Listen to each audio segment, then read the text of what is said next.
Dr. Dre in the place to be. Co-rockin' shit with my homeboy Steve. After Roadium, get stupid, yo. Don't think that you can get none of Dre. The motherfucking doctor, the bitch hopper, the sucker motherfucking stopper. I'm fucked up, so don't mind what I'm saying. I'm just kicking it with Steve, Tony, A.A, Susan. Yo, we be choosing dope shit to put in a mix. Know what I'm saying? We kick shit like and that's a fact. And if your shit ain't in the mix, you know it's whack. And that ain't no bullshit. I'm kicking facts on a serious tip. Word up, Dr. Dre's in full effect doing serious damage, boy. Tony A! Tony A! When you're ready, go.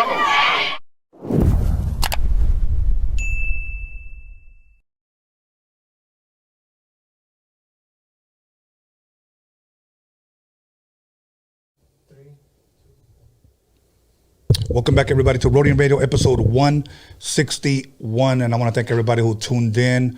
I want to thank everybody who subscribed, everybody who liked, everybody who commented, everybody who is about to comment, everybody in the live chat, all the Roadium Radio warriors. So just adjusting the lights really quick. We just bought some new light bulbs from Target, and we just installed them a little while ago. And I'm just kidding. So with that being said, you know what? First and foremost, I want to thank the people that DM me and email me. I read all the emails when I get to it. A lot of people just have so many good things to say about Roadium Radio, and I just want to acknowledge you and thank you for acknowledging and subscribing and commenting and being a part of Roadium Radio, simply because this is a platform where we showcase and we shine light on independent artists. I know some people, for some crazy, stupid reason, have a hard time accepting that, but that's what we do here at Roadium Radio.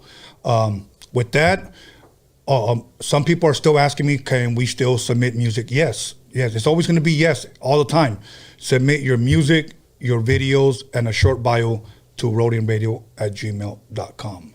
To roadiumradio@gmail.com, and we will get back to you at an opportune time. The other day, I had someone encourage me to, like, hey, you need to try this, you need to try that, and I did. So we're gonna have something new and different coming in the future. A little bit more details on that later. A couple of days ago, I posted up, tag anyone you would like to see on Roadium Radio, and many people, it was overwhelming that many people tagged ChucoZ, and he is in the building today. But not just yet. So without further ado, please allow me to introduce to you, all the way from Fresno, California, Drea. Hey, what's up, man? I'm glad to be back. Yes. Last time I was here, we had technical difficulties, but we told everybody we would be back, and here we are. So. Yeah, I almost called you Dr. Drea. Dr. Drea. A lot of people do. There you go. Dr. Drea, Mac Drea, it just goes on from there. A bunch of Dreas. You know what? I feel so terrible because last time you guys were here, we were supposed to give you an interview, and what happened was the graphics card went out. Mm-hmm. And I want to thank your manager, Rob. He blessed me with the shirt as well, Money Grip. Yeah, okay? Shout out Money Grip. And the reason why I want to thank him publicly is because he drove all the way home that same night, came back the next day, and brought me a graphics card. Mm-hmm. I just thought that was so dope. So I want to thank him. Yep. You know, he's a good dude. And he really is. One thing that you may not know, and if you do, let me share this with you once again. I think it was sometime last year where I reached out to him when I first saw you on YouTube. Mm-hmm. Many times I just Google stuff, Google artists, Chicano artists, Latino artists, Hispanic artists. I go to YouTube and I do the same thing. You came up, and it was the video with you rapping in front of that abandoned home. Oh, trying to take my shine. Yes. Yes. And I shot that to everybody. Who is this girl? Who is this girl? Because I couldn't find either your social media, like Facebook or whatever. Yeah. And then I came across him, and I was like, hey, I need your girl on my show. And I was like, okay, we'll make it happen. But that was then. This is now. It's been a long time, but you're here, so I'm excited. Yes, I'm excited too. I'm glad to be here. So let me ask you a question, because you brought it up during the break. Well, before we actually went live. Mm-hmm. What do you prefer, Popeyes or KFC? I had to think about it for a quick second, but I want to say Popeyes just because I tried their spicy chicken sandwiches for the first time, like a couple weeks ago. Uh-huh. I'm in love. I'm like so stuck on them right now. For real? Yeah, I don't know why. I don't know what it is. Everybody was all hyped up about it for a long time. I know there was like crazy lines outside all the Popeye stores and stuff like that. And I was like, what the fuck is all the hype about? I didn't really care to go try it. And then I tried it recently and now I know. You know what?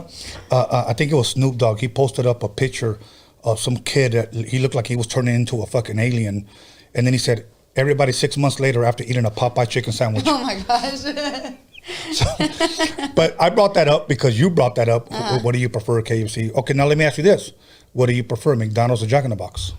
Jack in the Box, for sure. For reals? Yeah, even though I just had McDonald's, sorry, but yeah. Jack in the Box. Okay, okay. I don't know if you ever had, I don't know if they have Del Tacos over there, but Del Taco or Taco Bell? Taco Bell. Really? I probably only tried Del Taco about like 2 times in my life. I didn't really care for it. Are you one of those people that go buy like dollar Chinese food? No. I rarely eat Chinese food. Your favorite food ever? What is it? Seafood. Really? Seafood, yes. I think we were talking about this last time we were here. Like oysters, aguachiles. Mariscos. Ceviche, mariscos, yes. Wow. For sure. Same my here. favorite. Same here. Wow. That shit is dope.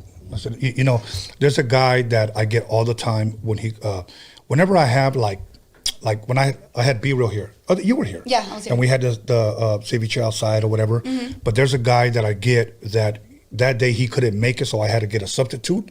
But that guy is an amazing like mariscos guy.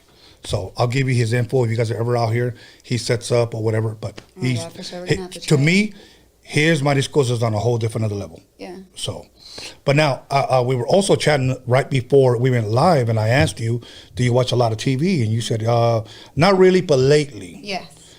If you have, what have you been watching, and what do you recommend, if anything?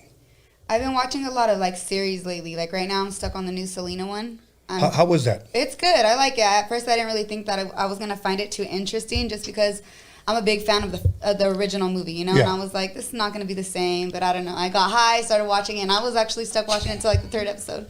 So I'm going to continue it. Maybe you were watching it because you were like stuck high and you just couldn't really move. I mean, who knows, you know? But I want to go back and I want to see what's, you know, what they have next. You know, okay, I'll say if 10 people saw it, at least like 7 people told me they enjoyed it. The other 3 said that it was kind of cheesy. It looks like she bought the wig at 99-cent store. Like people were kind of dogging it more on the costumes, or I guess the way they were than on the acting or whatever. Yeah. So did you have a problem with any of that, or you were just cool with it? I mean, I noticed the difference. I did feel like it was kind of cheesy in the beginning, but I don't know. I guess it's just newer quality. All that. Nothing's gonna be like the original. Is how I feel. Of course. So they did a pretty good job for it, I think. And J-Lo in the original one did an amazing job. Oh yeah, as well. Definitely. An amazing She job. had a big part to do with it. So. Yeah.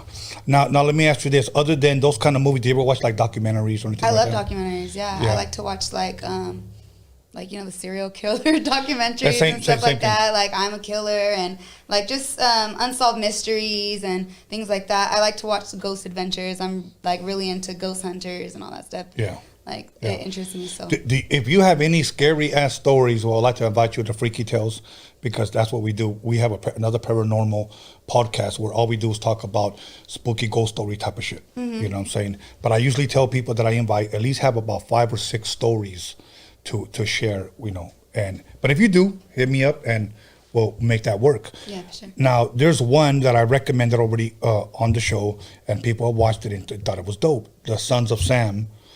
When you get a chance, check that out. Oh yeah, I came across it. I want to watch it. David Berkowitz. The first 20 minutes, some people said it was kind of boring, but I always tell them they were just laying the foundation of what it was like during that time of the 70s.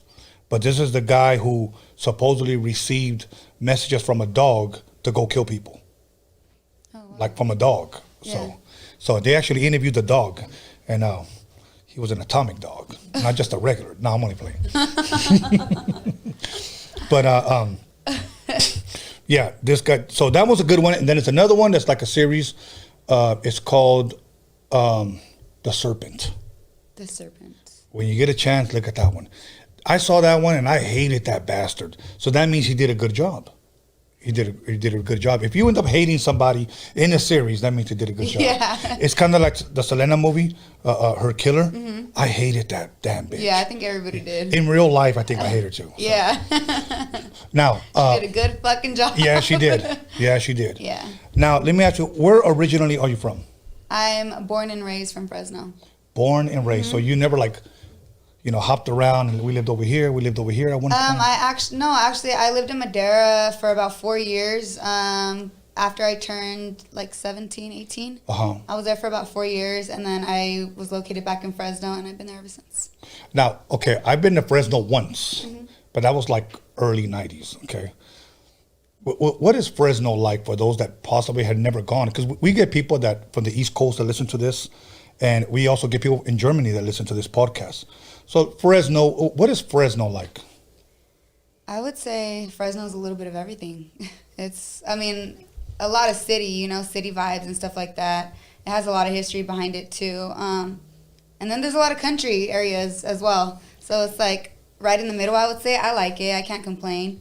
But since we were talking mariscos earlier, I have to tell you, if you ever do go back to Fresno, there's a place called El Pescador.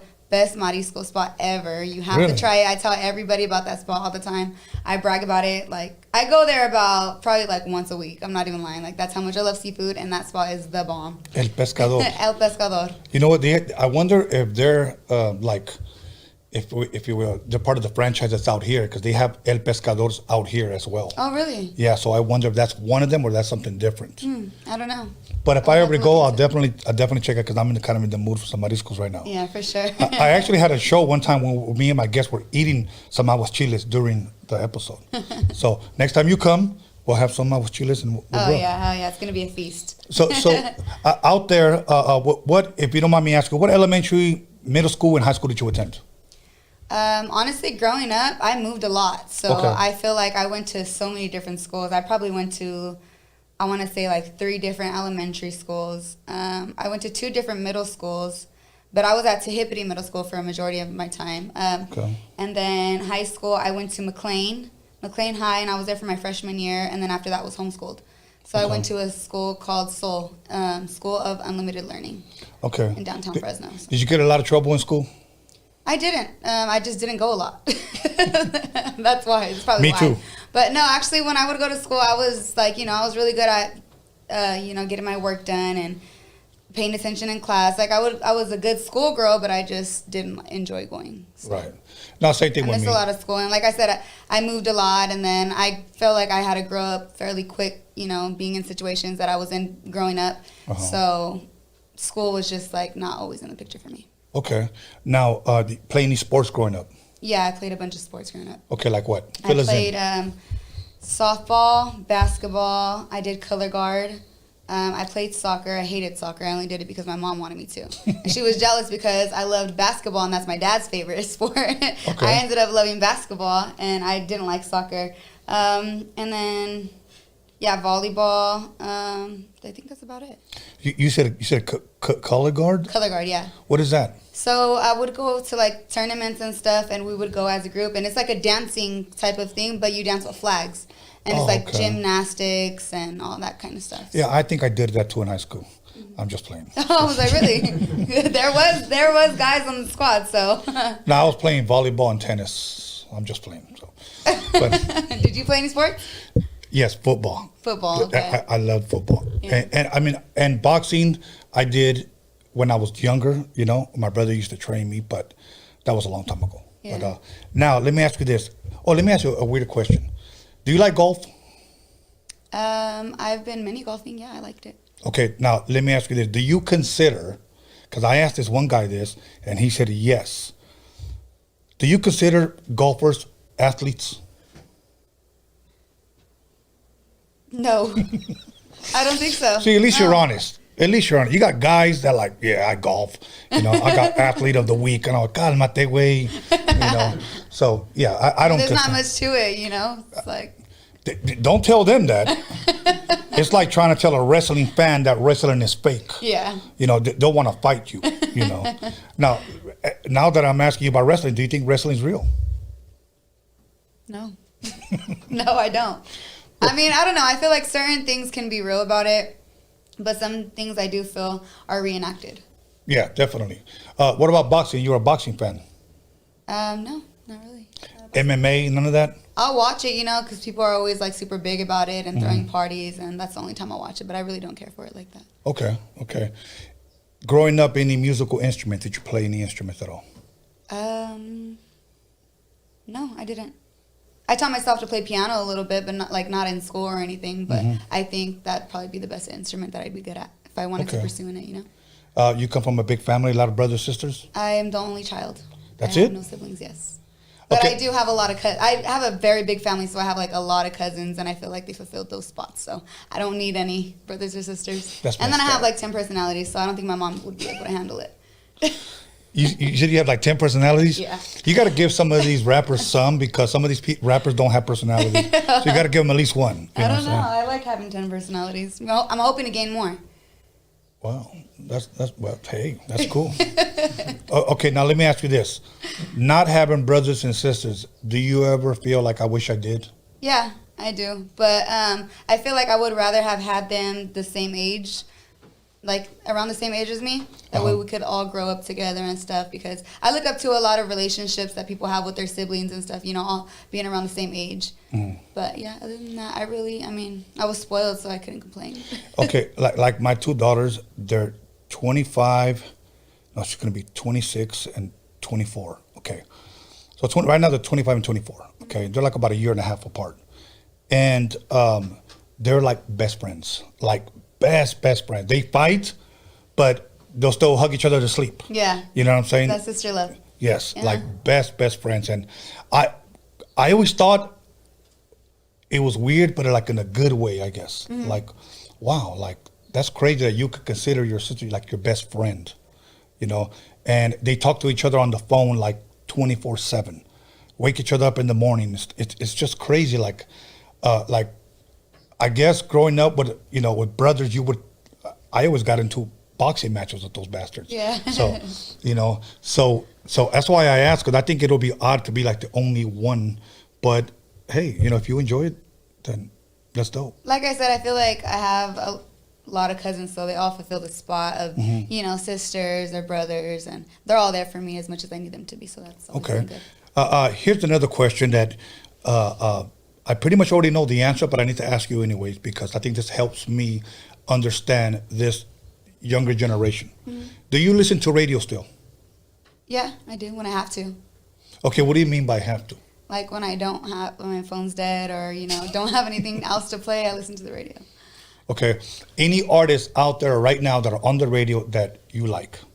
I love Nicki Minaj. She's always on the radio. I like Cardi B as well. Drake, I really like Drake's music. Lil Baby, he's doing big things right now. He's like one of my favorite artists. So. Okay, what is it about that guy? For me, I feel like it's his flow. Just he's always able to switch it up and, give different sounds. And I feel like I can kind of relate to his flows. He's a very fast rapper, and I feel like I'm a fast rapper too. And I learn a lot from listening to his music. Okay. It's funny. I saw a video. I don't know if it's true, but I think it is. And I saw it maybe about a year and a half ago. A radio station hosted a concert, and the Baby was performing. I guess he was the headliner. Oh, okay. And they got this couple. Say you take hypothetically your boyfriend, okay, to backstage, and then the radio disc jockeys, the DJs, ask you, right now, you can go meet the Baby, backstage. Oh well, first they asked him this, which I thought it was kind of uncalled for to ask a female this, but he said, if there's an artist that you would cheat on your boyfriend with, who would it be? And she went ahead and answered it. She said, the Baby. And her boyfriend was like, what, for reals? For reals? Like, and she was like, well, yeah, it's just a question. And then those guys said, well, we can go backstage and you can meet him right now, but we have to leave right now. And she was getting up, and he was like, wait a minute, like, you're going to go? And he goes like, yeah. And he goes, but you can't take him. You're just going to go. He wants to meet you alone.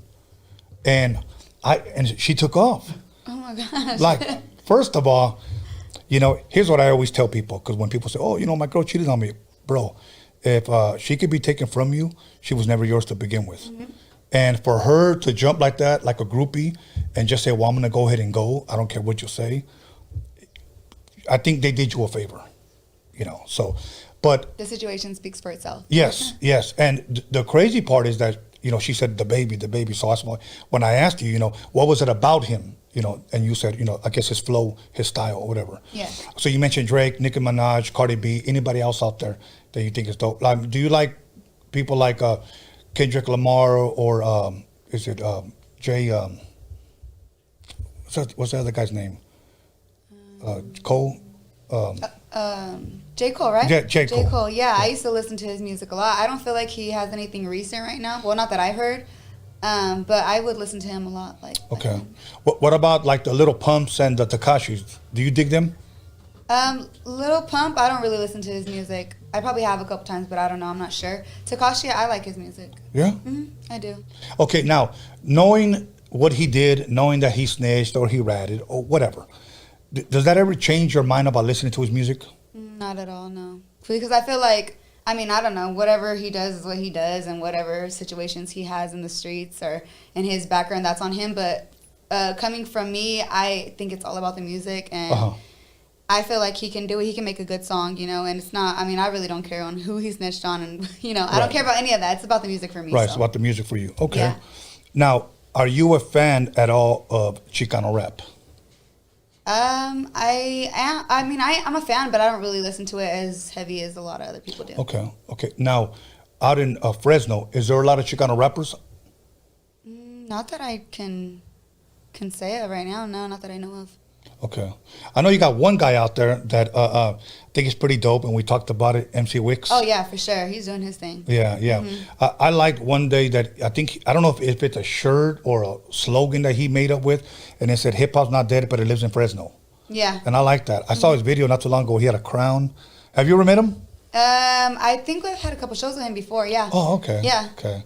That guy's cool, man. Well, just for the people that are listening, I already booked him, so he'll be here soon. Yeah, you were telling me. Yeah, I'm just not going to tell him when, but he'll be here soon. I like that For guy. sure. Yeah, he's dope.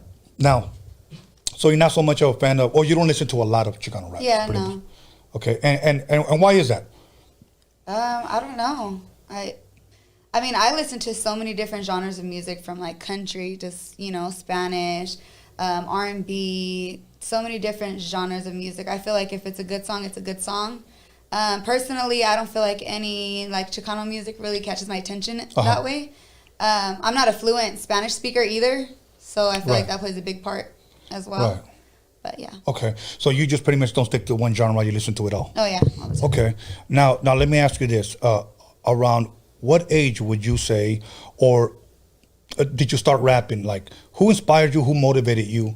What was some of the first music that you heard that were about rap that you said, fuck, that's pretty dope? Growing up, I grew up around a lot of rap. Like, you know, my family always listened to rap. My mom, my aunt, my cousins. So I grew up around it a lot. I've always liked it. But I feel like, I started rapping when I was 17 years old. That was a time when I started listening like to Wiz Khalifa, Burner, all them different artists. And I have to say my biggest influence was Wiz Khalifa. Really? I was at a pothead stage in my life, and I would just be, like I said, I'm the only child. I had a lot of time in my hands. I was going to school, but it was homeschool, so I was home a lot. And I would just get lit, listen to his music, and he inspired me a lot. I used to watch like his day-to-day videos, and I liked the lifestyle that he lived. You know, it was just, he was always on the go and stuff like that. And I was like, damn, I want to do that one day. What if I can write a song? Like, let me just sit here and try to write a song. So I started playing instrumentals, and then I came across this one that I was just like, okay, I have to write to this one. And that was the first song I ever wrote. It was Writing when I was 17 years old. I recorded it in my closet. And then I started showing like my family and everything. And then from there, everybody was just like, man, you got to keep going. You're good at what you do. Like, write another song. Let us know how it goes if you want to continue to do it. And then after that, I had my first show when I was 17, and I opened up for Burner, which was a big influence of mine, you know? And for my first show, it was super big. It was like a sold-out show in Visalia. I've never performed in front of people in my life, and then a rap song at that, because I've sang since I was little. I've always loved to sing. Okay. So that was always, I always knew I wanted to be a performer, but I never thought that I would take it to the extent to where I'm actually going to start becoming my own movement, you know? Okay. And so, yeah, I had my first show, and after that day, like, I knew that's what I wanted to do for the rest of my life. Okay, me being a DJ producer, I like to talk about the technical part about, you said, I recorded in the closet. Now, to me, believe it or not, as weird as it is, that means a lot to me because I remember at times only having one turntable and wanting two. And, you know, I was a teenager, I couldn't afford shit, you know. And back then, believe it or not, the turntables that I wanted were each all $700 a piece. Each one, those are the Technique 1200s.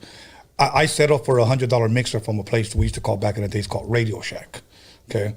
And I settled for that, but my turntables, I needed to have those. $700 a piece, but I only had one at the time. So staying home, not partying, practicing, you know, getting my cutting right. So people would always ask me, what did you practice on? Oh, I use this real. You got good off of that? Yes.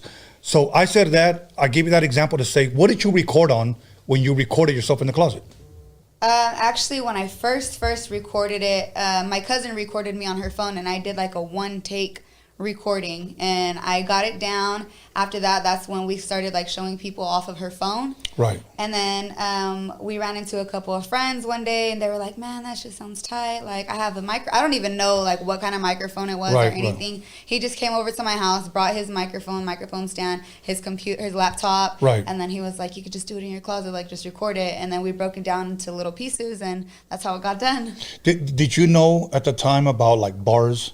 I didn't know anything. Well, in school I was always good at poetry. I was always a good writer, storyteller, and stuff like that. So I feel like that plays a lot in it. Yeah. But I didn't know anything about bars. I just went off of the beat and how the beat cut itself, you know, like what part I was supposed to be rapping on. And then when I heard the beat get harder, I'm like, okay, that has to be a hook, obviously, you know? Right. So that's how like I went off of it the first time. But it worked out because it all it all fit in the right positions, you know? Yeah. Did you, do you remember the beat that you rapped to? Yeah.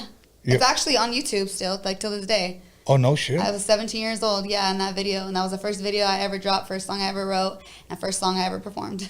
Okay, so tell me now. You start showing it to people. The feedback is good. Yeah.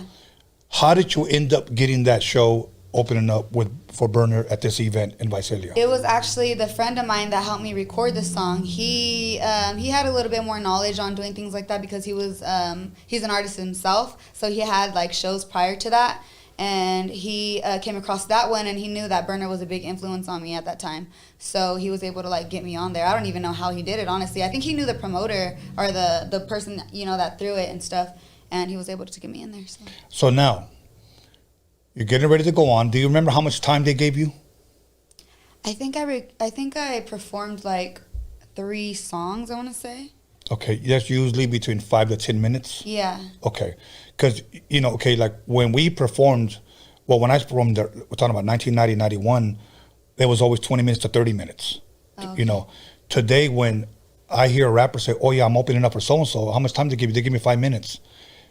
That's like insane to me. I'm like, fuck, they just want you to go up there and cough and hiccup and leave. You know, I like, so when I started choreographing, because I choreograph a lot of people's shows.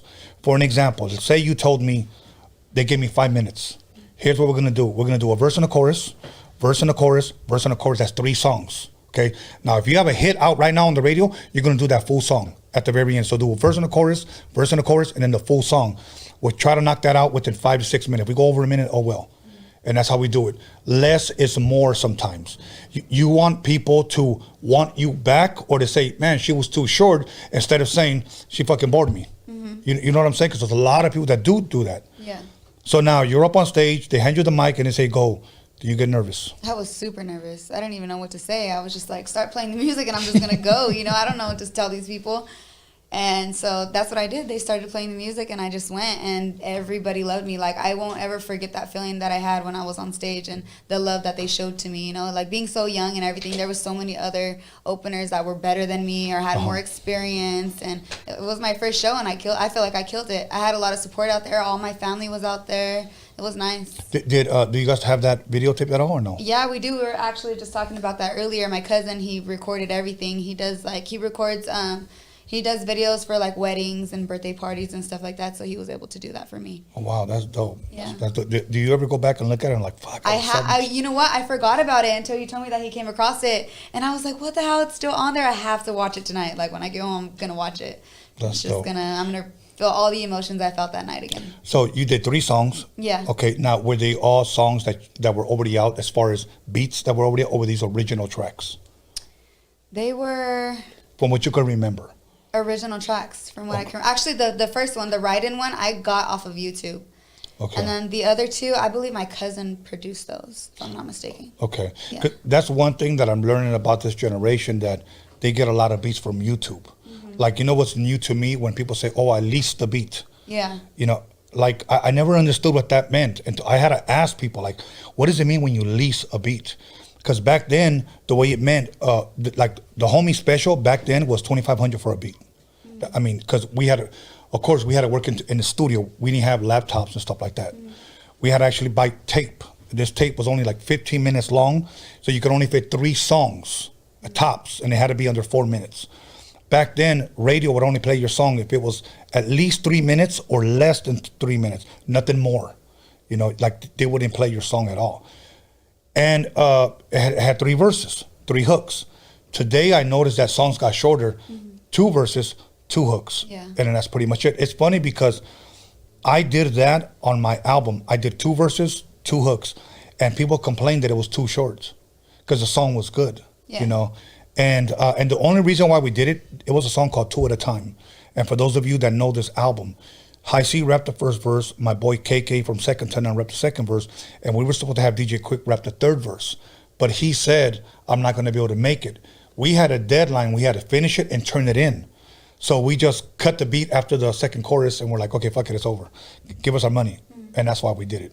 It would have been doper if Quick would have been on it, but it didn't happen. Yeah. But with that, now you did those 3 songs, you performed them.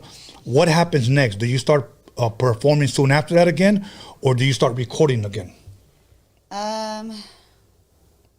Because obviously you took it a little bit more serious, knowing that you like that. I wanted to say I continued to perform more. I think I got like more shows after that before I started recording anything more. And I was performing those same 3 songs like at the few other shows that I had went to after that.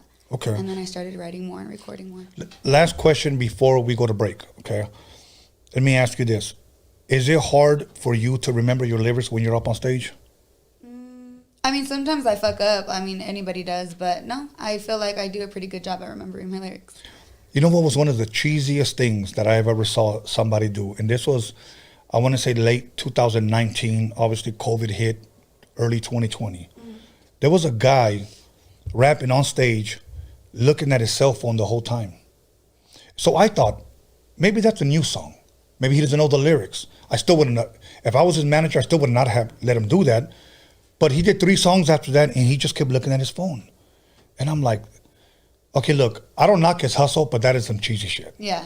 You know, if you're going to do that, then you know what? Keep your ass at home until you memorize your lyrics. Right. So, anyways, we'll come back and we'll pick up right where we left off. I have some more questions I want to ask you because I know you had a show yesterday, if I'm correct. I did, yes. We're going to talk about all that, your video, which I did a cameo appearance. You did. I feel honored, so we'll be back. So, okay, everybody, make sure you call somebody, text somebody, slap the shit out of somebody, let them know that Dr. Drea is in the motherfucking building. We'll be back in 10 minutes.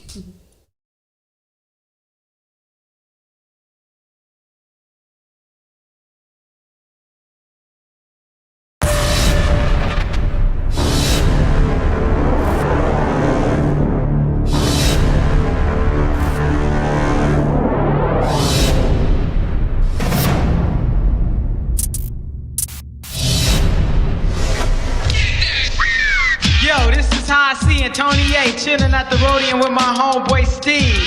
Be on the lookout for our new 12-inch, the shit is dope.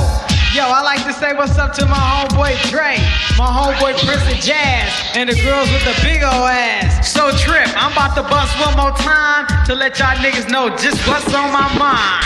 In the morning, police at my door. Fresh to be this week across my bathroom floor. Out my back window, I make my escape. Didn't even get a chance to grab my old school tape. Mad with no music, but happy cause free.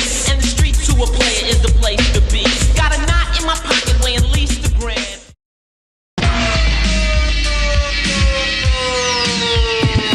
Ice Cube getting dumb at the Roadium with the funky drum, and you know my man Steve can get some.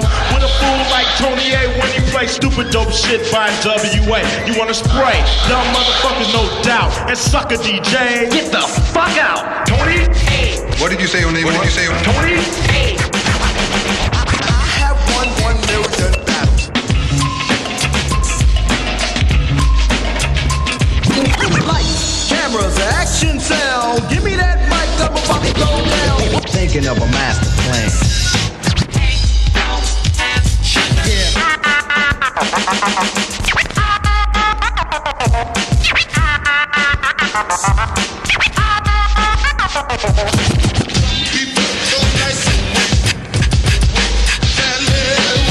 This story's funny.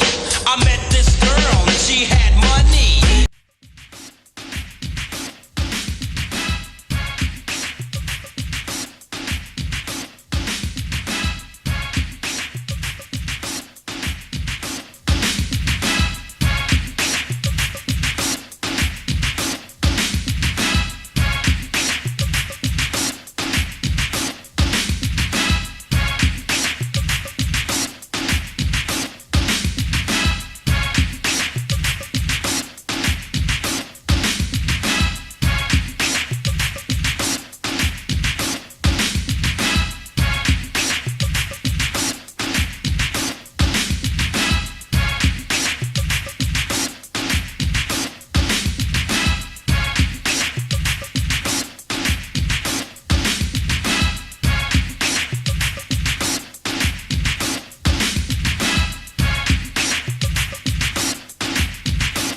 Welcome back, everybody, to Roadium Radio episode 161.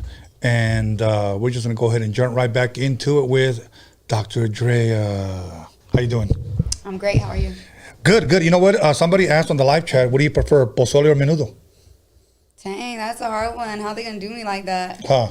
I want to say, I'm going to have to say pozole. Okay, okay. Mm-hmm. And another person said, if you like him, touch your nose. I'm sorry, I don't know who you are. But pretty sure I don't like you because I don't know who you are. Nah, I mean, But okay, so now let's pick up right where we left off. You said that soon after that you started performing again. Now, I know you said you got nervous, but in the mix of all that, did you really like find that high? Like, I love this shit. Yes, I got the best adrenaline rush of my life. Like I said, it was that time I knew that I wanted to be a performer for the rest of my life. Right. That's what I wanted to do. You know, I'm gonna say something, and I hope that today's generation gets to experience what I'm about to say right now. Well, one thing that we had that you guys don't have, and I hope that when an audience goes to see you perform or goes to see Chuco perform or whoever perform, for a moment they would just put their phone away, and I'll tell you why. Because in 1991, when I first started performing, and we had a hit song on the radio, we would go out there and the crowd would like literally fucking erupt. Guys and girls, hands up in the air, waving them, you know. Like we would have like maybe sometimes 200, 500, sometimes even 14,000 when we did arenas. And one thing that we had crowd participation. Today, it's hard because here's what we have today. That's all we have. And you'll see some people bobbing their head, but they would rather record it or watch you through here than actually enjoy the show. And I've gone to a lot of shows where security, as weird as this may sound, has told the when it's a performer, they don't want to be recorded. Like, you can't record them. That rarely happens, but I went to a show where the club owner had to respect that performance. I don't want to be promoted, you know. And here's why he said that. I'm not supposed to be here. My manager doesn't know I'm here. If you want me to do this show, I'll do it, but I can't. So they announced it. No phones. And as weird as it was, the fucking crowd went fucking crazy when he performed. And for a moment, I got to see what it was like back then once again. Another thing is that back then we heard our songs on the radio. Today we have, of course, we have Spotify, we have YouTube, and for some people it's like you could record a song today, then it's on tomorrow on YouTube or whatever. But back then you literally had to listen for the time to come, and when they played your song, you're like, yeah. You know, that's. I hope one day you get to experience your song on the radio. You know, so ultimately, Drea, what is your goal through this whole music thing? Like, what is it that you want out of this music thing? My goal is to proceed and do what I want to do for the, you know, which is performing and making music, being an artist, being able to enjoy what I'm doing for the rest of my life, at the same time as being able to provide for my family and making sure that we're always, you know, under good stability and just living life the way I want to live it, you know? Yeah, that's dope. So, okay, so after that, you do a couple of more shows. How soon were you back in the studio? Was it almost immediately? Was it eventually? Like, what happened? Was there ever a delay? Because I've interviewed artists that record a song and then they say, well, I didn't record for 4 years later. So I'm asking you, was it almost, did you get on the ball about it, or? I want to say I probably started recording again about 8 months to a year later. Okay. And you started releasing these songs just on your YouTube page? Okay. Yeah. What is the response you were getting off of these songs? I was always getting like very good responses and a lot of support and just people telling me to continue to keep doing, you know, what I was doing. Okay. Any females out there right now that you like, that you enjoy? Whether, let me narrow it down, because I know you mentioned Cardi B, you mentioned Nicki Minaj, but out there right now, possibly in the independent game. In the independent game, let me see. I listen to more mainstream. I listen to a lot of mainstream. I'm a very, very big fan of Kehlani. I'm like so in love with her. I wouldn't even say a fan. I want to say in love. I'm just kidding. I was just telling him that earlier. I was like, man, I can't wait to meet Kehlani one day. I was like, never mind, I mean marry her. All right. Hey, Roadium Radio, she said it here first. So if you guys ever get married. No, I love her, man. Her music is like therapeutic to me, and she's a big inspiration on me as well when it comes to singing. Okay. And I know on your last song that you did your own singing. Yeah. And you said you've been singing for a while, right? Yes. Why now? And I mean, what inspired you to say, you know what, I'm going to start singing on my song? Because before it was just rap, if I'm correct? No, actually, I've always been singing. Really? I've always tried to make it a consistent thing to, like, you know, sing my own hooks, my bridges, and stuff like that. Okay, because maybe it's just the songs that I heard. It was just, you know, verses. Like you were just... Well, yeah, Trying to Take My Shine, I don't think I was singing in that one. Was I singing in that one? No, I don't think so. I don't think I was, no. That was a straight rap. I probably have, like, a couple that are just, like, straight rap, even with the hooks and everything. But majority of the time, I try to make it a, you know, consistent thing that I sing for my hooks. Okay, now, recording videos, do you feel comfortable in front of the camera? Yeah, I feel very comfortable really? in front of the camera, yeah. Man, I've always felt like fucking goofy. Like I never wanted to be in videos. I never wanted to be in photo shoots. First photo shoot, we shot downtown LA, okay? And this was for our glossies, the ones you sign and give to fans. Yeah. Okay. And what happened was we took so many with this photographer, and she would show us, and I just wasn't feeling it. I was like, these are corny, like terrible. And what she would do, she would shoot it with her Canon camera and then take a Polaroid picture so she could show us what it looked like possibly. And I was like, I don't like that. And me and the artist that I was producing, we didn't like it. Mm-hmm. So here's what happened. Because to me, it just didn't seem natural. So finally, she said, okay, well, we're done. You know, I said, oh, okay, cool, whatever. I don't care. I laid down on the bench. There was like a school bench. And I laid down on my back, and I was like this. Then the artist came down, and he sat down, put one of his legs on top of the bench, and he was just like this because we were just tired. And we looked at our manager, and I was like, we're thirsty and hungry, man. And he was like, okay, well, we'll go get something to eat. And the photographer took one picture of us like that. And that was our glossy. That was the best picture that she took. Oh, that's crazy. Yeah.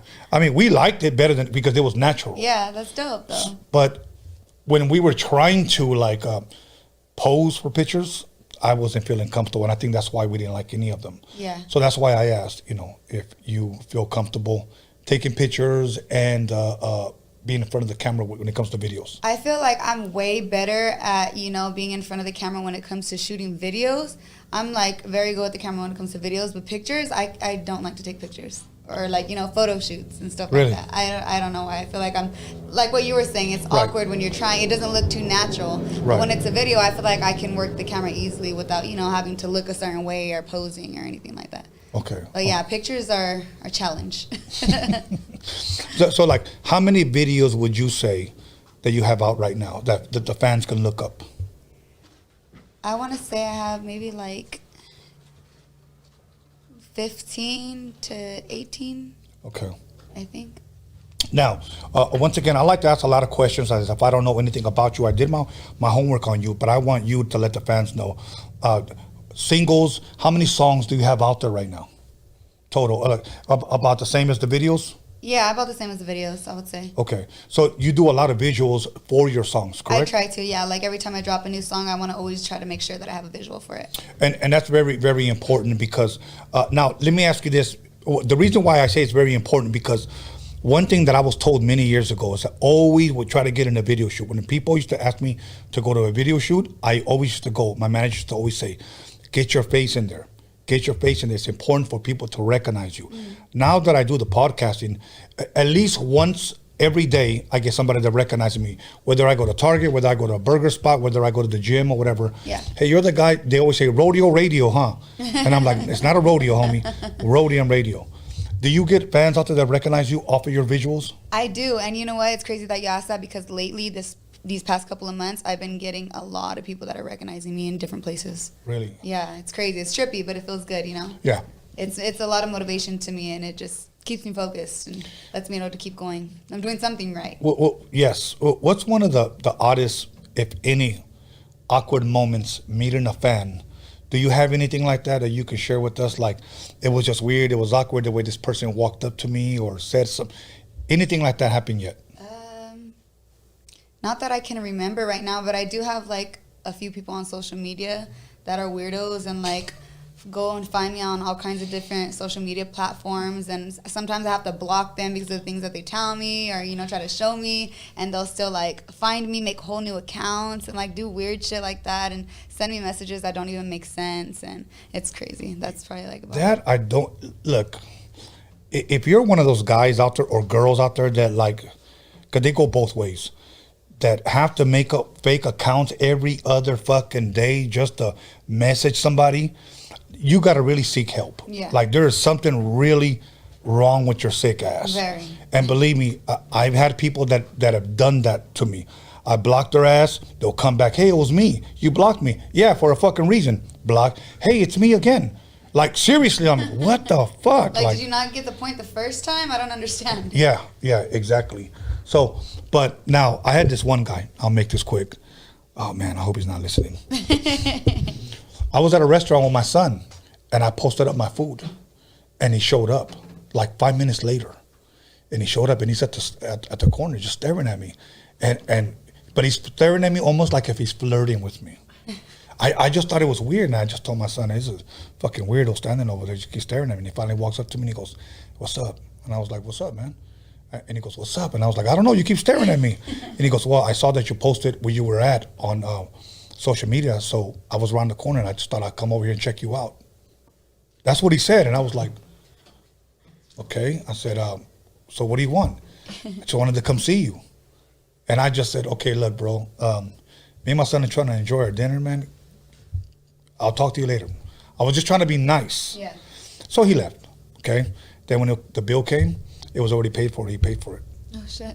Yeah, that was cool, but the other part was kind of weird. Yeah. You know, there's nothing wrong with just saying, how you doing, man? I'm a fan. Mm-hmm. That's cool. So, but the weird part is when they recognize you with your mask on. That's another word. That's very weird, yeah. So, now, for the fans, what is Drea working on now? When can they expect to see you? What does Drea have for 2021? Let's start back with the video you just released. Okay. So that one, yeah, we just released a couple weeks ago that you were featured in as well. Thank you for that. That one's doing pretty good. I just finished recording another song last week too, that just finished getting mixed and mastered, and we're gonna drop that in the next couple of weeks. It's called Grindin'. I did like a little short freestyle video that I posted a while back on YouTube. Or actually, I posted it on Instagram, and then somebody had posted on YouTube, and it got like really good numbers, and I got a lot of feedback on it, and people were telling me that they wanted, you know, the full song. And I kind of already had told myself that I wanted to finish that song just because I liked it so much. So that's what I did, and we're going to be shooting that video soon. So that's going to be my next project. That's dope. That's dope. Now, on your project, do you have a lot of features? I don't. No. No. Okay. Now let me ask you, why is that? Like as in collaborations, or just like, but on your stuff, because I know other people have asked you, you know, be on my song or whatnot. But on your stuff, do you ever call up somebody, hey man, bust a verse? And if you don't, well, how come? I feel like I'm not too worried about that right now because I'm more concentrated and focused on building myself and my own content before I go and put out work with other people. You know, like of course if people want to work with me and want to have me on their track, I'm willing for it, but I'm more interested in like building my own stuff up right now. And I think that's a very, very good thing. And I've encouraged rappers lately, male and female, I want to see you come out with either your own EP or your own album by yourself. And the reason why I say that is because, at least in my opinion, it's gotten so played out where, say I drop a record, but I have 20 features on there by 20 different rappers, and I have maybe 15 songs on them. There's a chance that there's probably not a song on there that is fully me. Right. And when they would tell me that's their album, I would say, no, that's a compilation. That's not necessarily an album, it's a compilation. I want to hear you. If I buy a Drea album, I want to hear Drea. Yeah. You know, I don't want to hear Joe Blow from Kokomo, you know? Yeah. I want to hear Drea. And I think, I encourage you to do that and continue to do that. And then, you know what? When your shit continues to go up, people hit you up for a feature, guess what? The price just went up. You know, my shit is on fire right now. You know, and that's what we're doing also with the artist that I'm working with right now, Mr. D, that he's got a great buzz right now. We're going to be dropping his videos in June. I'll give the date eventually, and we're going to premiere it here. And I'm producing this record as of right now, no features. I still believe that there are rappers out there that could pull their own weight. Right. I believe you can pull your own weight. So. Thank you. I appreciate that. And that's what I'm going to continue to try to do. Yeah. Just keep building myself more and more. Okay. Tell us about the show you had yesterday. Oh, man, that show was dope. I it was the first time I performed in a long time because of, COVID and everything. Right. So I feel like I had a lot of adrenaline that I needed to let out on, just being in a position like that, situation like that, environment like that. It was actually the first like dog show that I've ever been to. There was a lot of people there, a lot of venues and stuff, and I feel like I killed. I had all my team go out there. Everybody was rocking my merch. It was just like well done. And when you say dog show, you're not like talking about like men. You're talking about like real dogs. I'm talking about real dogs. Yeah, on leashes. Okay. Well, there was some there too, though, right? So yeah, definitely. So you had a great response? Oh yeah, the crowd loved it. The crowd loved like all the songs that I was playing, and then my team was there, and I feel like they made it like 10 times better than just me being out there alone and getting them hyped up. They did a good job. Where was this show at? It was in Tulare. Okay. Yeah, Tulare. Okay, that's cool. And you have anything else lined up, or are you open for promoters to hit you up, or are you releasing your album first, or your single first, or are you accepting shows as they come?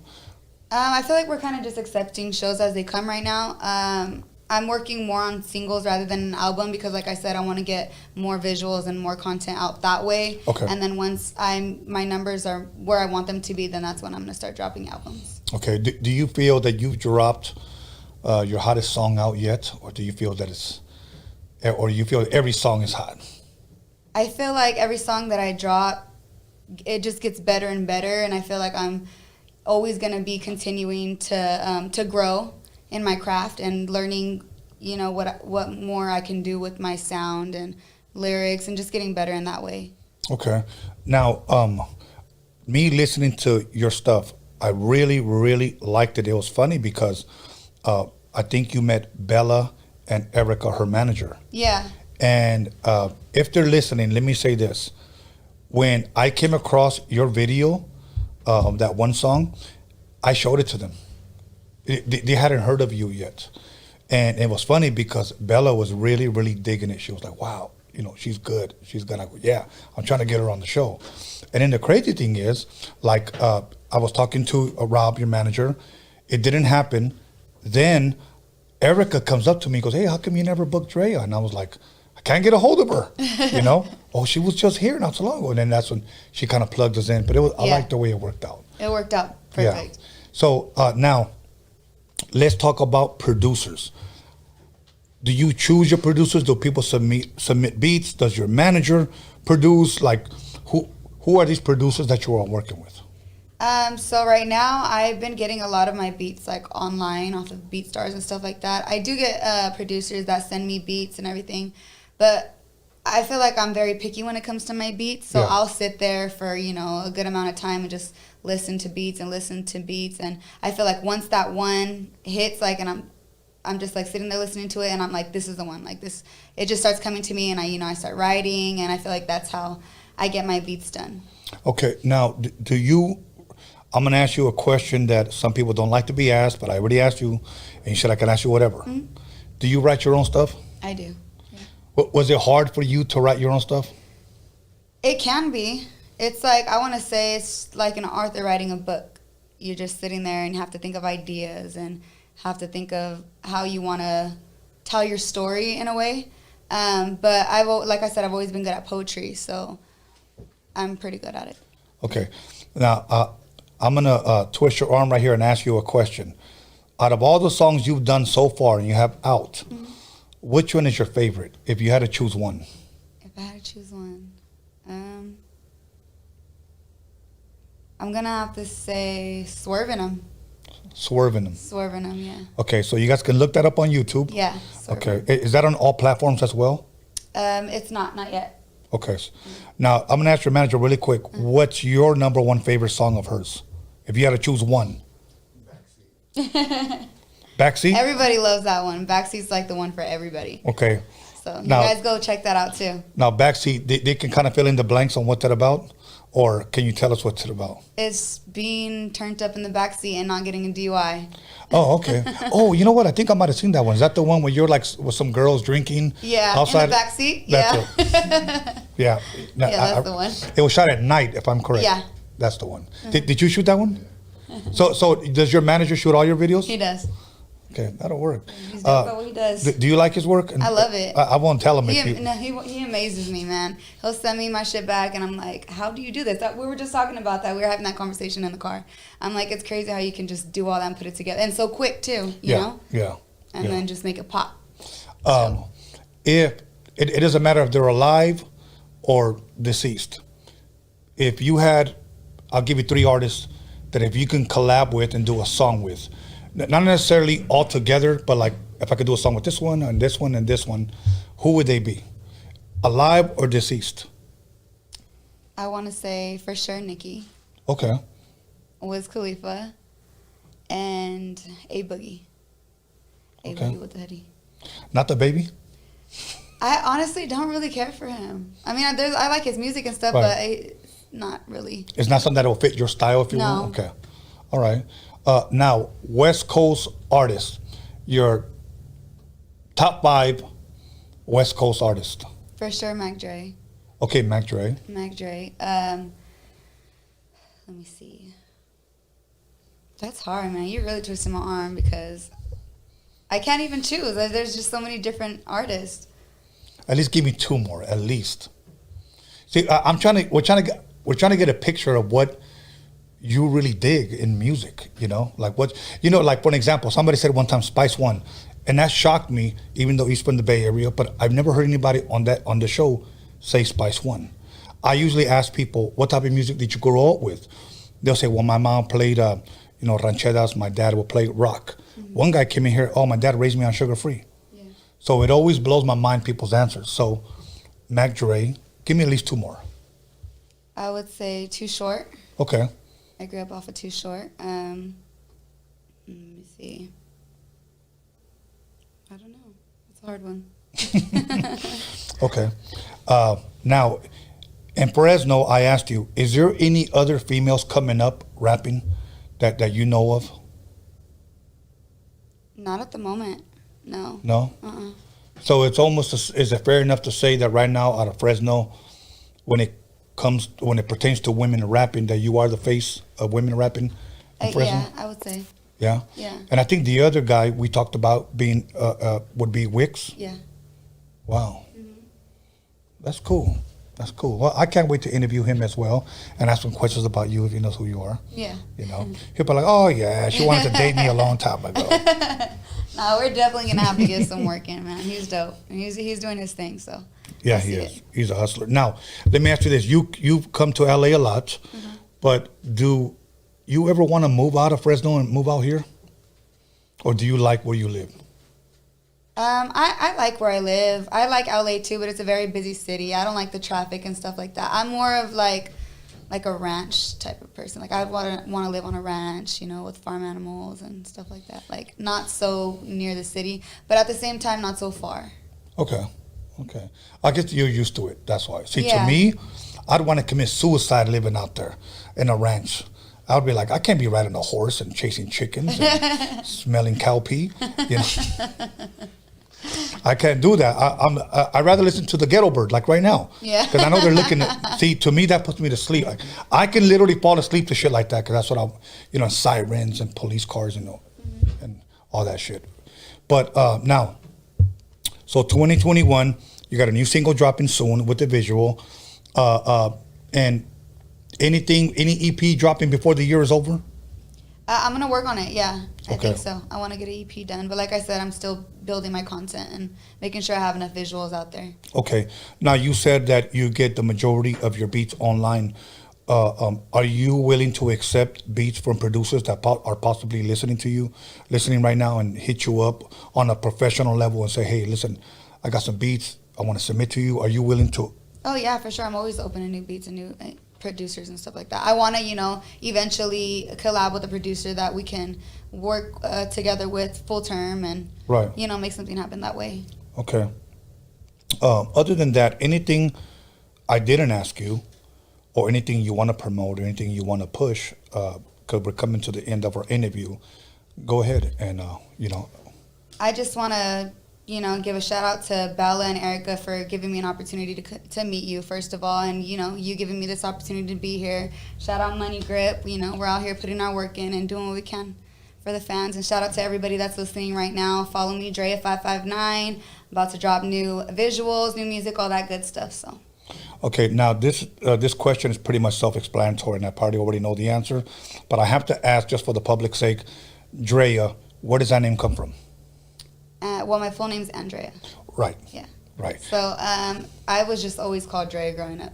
Drea, Dre for short, and then I added the H at the end eventually. And oh, yeah? Yeah. I mean, I knew that, but I have to ask it, because people, if I don't ask somebody, you know, ask them why did they call them this? It's self-explanatory, it's their name. But I have to ask, because a lot of people wouldn't leave me alone. And ask her this, ask her. Okay, there it is there, yeah. Andrea. Okay. There was one last thing that I was going to ask you, but well, if it comes back, I'll bring. Any shout-outs? Take your time, or just shout out to everybody that's been supporting me. Shout out to my family, my team. If it wasn't for them, you know, none of this would be possible without my support. Shout out to my mom. My mom's always been there for me 100, and she will always continue to be there for me. And just shout out to the adventures and experiences and all that good stuff, you know. Awesome. Last time your mom was here, I met her. Yeah. You know, you know what? And I love seeing that.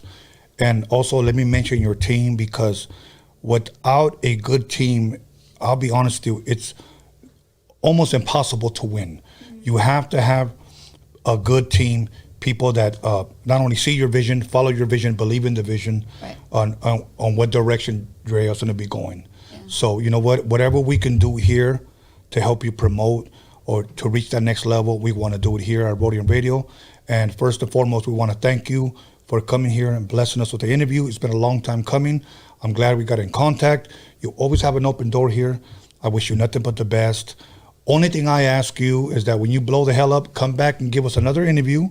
And number two, when somebody whom asks you for help, if you can, just open the door for them as well. Right. And that's it. Yeah, I'll always be open to that. Other than that, thank you, Drea. Thank you. Thank you, Robert Money Grip. And guess what, folks? They got to drive back to Fresno. That's crazy. What's that drive? 4.5? 4 hours. 4 hours, yeah. Man, I truly appreciate you guys.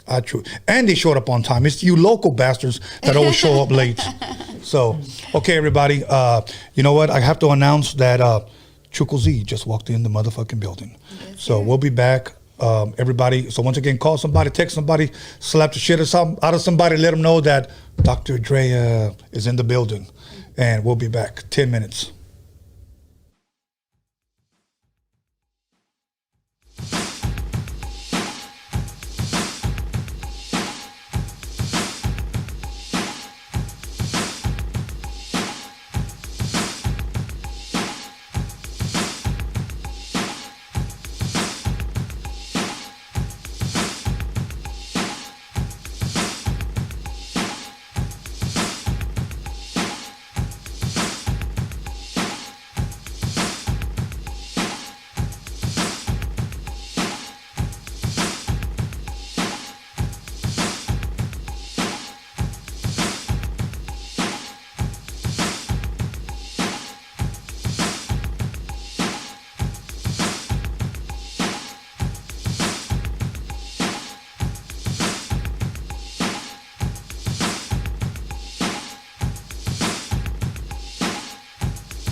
day, chilling at the Roadium with my homeboy Steve. Be on the lookout for our new 12-inch, the shit is dope. Yo, I like to say what's up to my homeboy Drea, my homeboy Prince of Jazz, and the girls with the big ol' ass. So Trip, I'm about to bust one more time to let y'all niggas know just what's on my mind. In the morning, police at my door. Fresh Adidas squeak across my bathroom floor. Out my back window, I make my escape. Didn't even get a chance to grab my old school tape. Mad with no music, but happy cause free. And the street to a player is the place to be. Got a knot in my pocket weighing at least a grand.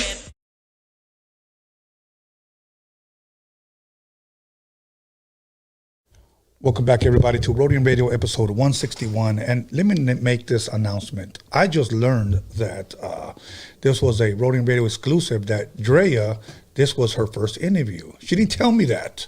So I just want to show much love, much respect to Drea for giving Roadium Radio her first interview ever. So thank you. But with that being said, we're going to go ahead and jump right into it with my interview with my very special guest, all the way from the Bay Area, ChucoZ. Yes, sir. How you doing? Good, man. Just here. You know. How about you? You know what, man? I could tell you're very excited. Yes, I am real excited. I knew about when I talked to you on the phone. Mm-hmm. You know, let me tell the public how you got here, okay? Mm-hmm. I put up a post and I said, tag anybody that you want to see on Roadium Radio.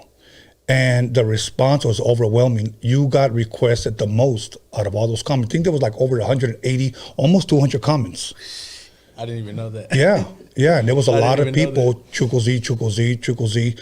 And I'll be honest with you, I had never heard of you up to that point, but I know I went to your page and then I saw your the link to your YouTube, and I went to YouTube, I started listening to songs, and I thought to myself, this guy's 22 years old, you know? And then you come here and I asked you how old you were, and you said? 17. You said, I just turned 17. I just turned 17, yes. Wow. That's crazy, dude. But I'm glad you're here. Yes, sir. You know. Now, you were born in 04, huh? Yes, in 04. Okay. The reason why I asked that is because I saw your cell phone and you have a Game Boy cover. Yeah. And I asked you, you weren't born when the Game Boy was out. And you go, no. But I still had it. Mm-hmm. But you still had it. Okay, now, I bet you when you were a kid and you were playing with Game Boy, you were thinking, that's old school right there, huh? Hell yeah. I was like, yeah, that's old school right there. You know what I'm saying? So you play a lot of video games, man? Growing honestly, up? I don't. I didn't. I was into skateboarding for a while. So for the longest time, I wanted to be a skateboarder. So I used to play a lot of skateboarding games and stuff. But other than that, I really wasn't into playing games. I was into music, breakdancing and stuff like that. Breakdancing too? Yeah, pop locking, yeah. No shit. Yeah. Were you any good? Be honest. I was all right. I used to go against people. Middle school days. Oh yeah. For reals, yeah. I used to be in the crew and stuff. And actually, my mom has a CD where they video recorded me, and they put it on CD, and it was with my crew and stuff. Yeah, I used to be fit back then, but then quarantine hit. You know what I'm saying? You got all gordo, huh? Yeah, I got all gordo. Everything. Okay, now let me ask you this, because I asked Drea this, and to me, okay, I didn't ask Drea her age. I try to respectfully not ask women, but she said, you can ask me whatever. But I still didn't. But I'm going to, so you say you were 17. Yes, sir. I want to ask you, what does a 17-year-old watch on TV, man? When you have time, or do you watch TV, Netflix, movies, whatever? No. I don't watch I don't even watch TV like that. I'm just in my music. Really? And stuff. That's just me every day. Okay. The reason why I asked that question is because as a kid, we had maybe from channel 2 to channel 13, channel 2, channel 4, maybe channel 7, channel 9, 11, and 13. We only had so many channels. We were our own remote control. We had to go up and change the channel. Yeah, me too. You know, at a point. Okay. Yeah. So now, but back then we loved watching TV. I loved watching TV, but a lot of times when my mom didn't want me inside the house, go outside and play. So 80% of the time, go outside and play. As soon as the street lights go on, we bring our ass back home. Yeah. Okay. But I came from a generation where we watched TV. We couldn't wait for The Wizard of Oz to play once every year, for Charlie Brown, you know, and the Halloween one, you know, to come around every year. And today, when I interview people, most guys tell me all my kids watch is YouTube. Like that's their TV. Yeah. Do you YouTube? Do I do YouTube or do I watch YouTube? Like do you watch YouTube? Like here and there, not much, because I'm always putting out content on YouTube. That's why I think I don't watch YouTube and stuff like that. But no, rarely, and when I do, it usually has to do with music. Okay. Yeah. All right. Now, where originally are you from? I'm from Hollister, California. I come all the way from out there, but I want to say I was mostly raised in Sacramento though. In South Sacramento, and I was back and forth a lot, you know, with my grandpa and stuff. But I mean, I'm staying in Sacramento right now. Okay, so, yeah. Okay, that'll work. Now, how was the drive coming over here? How long was it? Man, what, like 6 hours? Yeah, like 6 hours. 6 hours. Yeah, but I mean, I'm already getting used to it, because I come here not constantly, but I do come here, you know, once in a while, you know, it's either for a music video shoot, because I'm surprised, me being from Northern California, a lot of people actually like my music down here, you know, and it's not, you know, with that with the gangbanging and stuff like that, because I do get asked that a lot constantly. Oh, where you from? This and that. And I just do it strictly for Raza, you know what I'm saying? Yeah. There's nobody putting us on like that, and I really want to start putting on people like that. I'm in my own platform. I made a little record. It was called Ponte Trucha Records, and I'm just getting people out there with the original sound. I don't really do none of that new stuff. You know what I'm saying? Now let me ask you this: before we get into that question about the new stuff and what is it about the new stuff that you possibly just don't like, what type of music would you say you were raised with? Being raised with your mom or your grandparents? Oldies and funk. Oldies and funk. Oldies and funk, mariachi, but like Vicente from back then, or like Elio Durca, you know, or who else? Celso Peña, you know, cumbia. I've always had a lot of different tastes in music and stuff like that. But when I was hooked on the 80s sound and stuff. Wow. So yeah. What is it about the 80s sound that you don't find, I guess, in today's music? Because I look at your age and I automatically think you're a Drake guy, you know, like, because that's what's popping today. Yeah. You know, the Nicki Minaj, you know, the Cardi B stuff. Mm-hmm. But you say that you're more attracted to, as far as the music is concerned, to the 80s sound. Yeah, back then, just older music in general. I do a lot of sample. I produce everything myself. Really? You know, so I look more for it's just the Bay Area sound. To me, that's the Bay Area sound. The claps, you know, the 808s, the hi-hats and stuff like that. To me, that's just the Bay Area sound. Okay. So that's why I'm so hooked to it. Now, when you say the Bay Area sound, are you specifically talking about the hi-fi sound? No. Or okay. No, I'm not. No,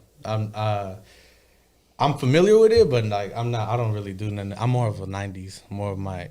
I stay more original. You know. What I'm saying? Who would you say from the Bay Area was a major influence on the way you produce today, or possibly even the way you rap today? RBL Posse, IMP, Budweiser. Man, so much, honestly. Might be a dumb question, but Too Short fan? Yeah, Too Short, yes, of course. Okay. Yeah, that's for sure. Too Short.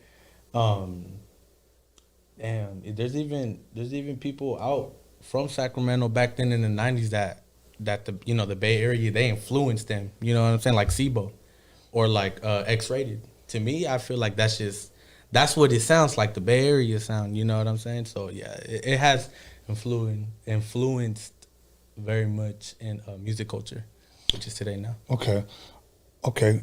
Your top 5 all-time West Coast artists. They don't necessarily have to be from the Bay. If they are, then that's fine. But just in general, the West Coast. And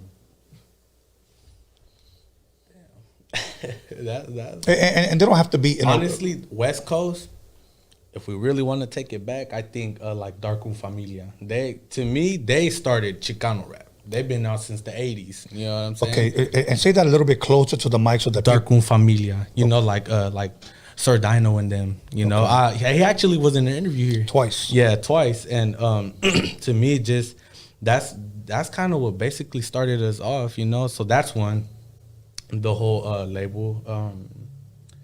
I look up to Kid Frost a lot.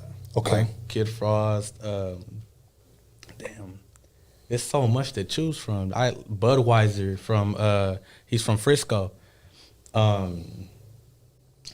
I don't know. There's these dudes from Fresno. I don't remember, but they're straight with it, you know. But them too, and Dr. Dre, big influence. The dudes from Fresno, you don't remember the group name? I don't remember the name. But they had a song called Another Day in Life. That's what it's called, Another Day in Life. But they're from Fresno. Okay. And stuff. But yeah. Okay, maybe during the break you can Google it and yeah. And Dr. Dre, what is it about Dr. Dre? Honestly, what is there not to like about Dr. Dre? Man, without Dr. Dre, Dr. Dre, the sound and just he took it to a whole different level. The Chronic, I'm telling you, the Chronic really changed the whole game. Of course. Yes, the Chronic. See, for me, it was Eazy-E, NWA that changed. Yeah. Even though it's still him, you know. Yeah, no. Well, I mean, they're the ones that brought gangster rap. But like, if we really talking about like really changed the sound, bringing the melodic and stuff like that, the funk, you know, Roger and Zapp and stuff like that. Yeah, Dre, man, producing. I want to work with him one day. You know, that's dope. But yeah. Hey, you know what? I want to ask you something about Darkroom Familia. How old were you when you got introduced to their music? I was really young. I'll tell you that. The first song I listened to was Cruise All Night. I was 8. I'll never forget this. I was 8. And at that time, all I was listening to was Eminem. That was who really inspired me, you know, Eminem. That's what got me into rapping. But when I started, because I already knew about like Ackwood or like Little Rob and stuff like that, or even like just rappers from up here. Like I already knew about IMP and stuff like that. But when I first got introduced, I remember it was on Christmas Eve, and I don't remember who was playing it, but I asked. I was like, "Who's that?" Darkroom Familia, and I'm all like, okay. So then I kind of took it into my own hands, and like I kind of just started listening, to them on my own, and that's really what got me into my roots. Like, okay, like I'd rather take it back, keep it original, than to start being like these other rappers, because I just never grew up on that. I was just more on the old sound. What do you think it was about? The reason why I asked you about Darkroom and Sir Dino is because I have something in the works with Sir Dino, with him coming back, but we have somewhat of a different / surprise interview that we're going to be announcing if things go according to plan. Yeah. Okay. But what do you think it was about them that really stood out to you that you said, okay, I dig this? Chicano slang. Chicano, just original, Raza, Spanglish. That calls my attention. I rap Spanglish a lot, I'm not really good of a freestyler and stuff like that, but when I do, I try to mix it in. I just keep it to the roots, keep back to basics, the original, and that's really what stood out to me. And the beats is just dark music to me, and I like that. And if you know Eminem, if you heard his music before, he does a lot of dark music too. Yeah. And that's really what caught my attention. But other than that, yeah, Chicano slang, all that. Okay. Now let me ask you this: do you at all listen, or are you a fan of East Coast rap? Yes. Okay. Most definitely, I'm a fan of Nas. Okay. Yeah, Nas. I looked up to Nas too. Biggie, man. Biggie. What's his name? He did a song with Biggie, "Flavor in Your Ear." Are you talking about Craig Mack? Yeah, Craig Mack. Rest in peace. Yeah, rest in peace, Craig Mack. Craig Mack. To me, I thought DMX was East Coast at a point. Yeah, DMX. Another amazing artist. Rest in peace, DMX. Yes, DMX. Yes. Roxanne Shante. I listen to her music too. Really? Yes, she's from the 80s, man. Yeah. Yeah, no, I know so much, man. For real. I know so much that I be forgetting that I know, you know. But yeah, Roxanne Shante. Did you ever see her movie? I think it was on Netflix. Yes, I did. I seen it not so long ago. I seen it last month. I mean, that was pretty good, huh? It was cool. It could have been better, you know. But there are some things that, to me, they forgot. You know, like the whole. I don't know if you know, The Bridge Is Over. Yeah. The whole beef between that. I feel like that should have been in it too a little bit Shit, more. well, they should just make a movie about that, bro. Hell yeah. MC Shan and they actually KRS-One. did the Nas interview. I watch a lot of documentaries and interviews from the 90s and stuff, and well, from today, but that were based in the 90s and stuff. But I watch a lot of that, and the Nas Illmatic, that's what it was called. They were explaining about the whole beef, and to me, I was like, damn, like, people was really out there getting killed, just like the whole West Coast, East Coast beef too. You know, with Pac and Biggie.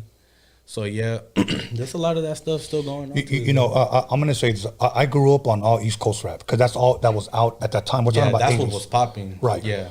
Then we had Ice-T. You know, I remember the first song that I ever heard from him was a song called "Cold Wind Madness," and then I heard him on the Breaking movie, and then he came out with his first solo album, and then he came out with the Power album. And then with Colors and stuff like that. Yeah. I was always a fan of Ice-T, but it was trickling all from the East Coast, you know, the Run DMC, the Fat Boys, Salt and Pepper, Roxanne Shante, the real Roxanne, etc. But as a kid, I always wanted to go to New York. When I finally went there, I mean, not only do I love East Coast rap, but my heart is here in the West Coast. But I love all rap in general. But of course, if I'm going to choose, West Coast is my shit, okay? We have our own sound.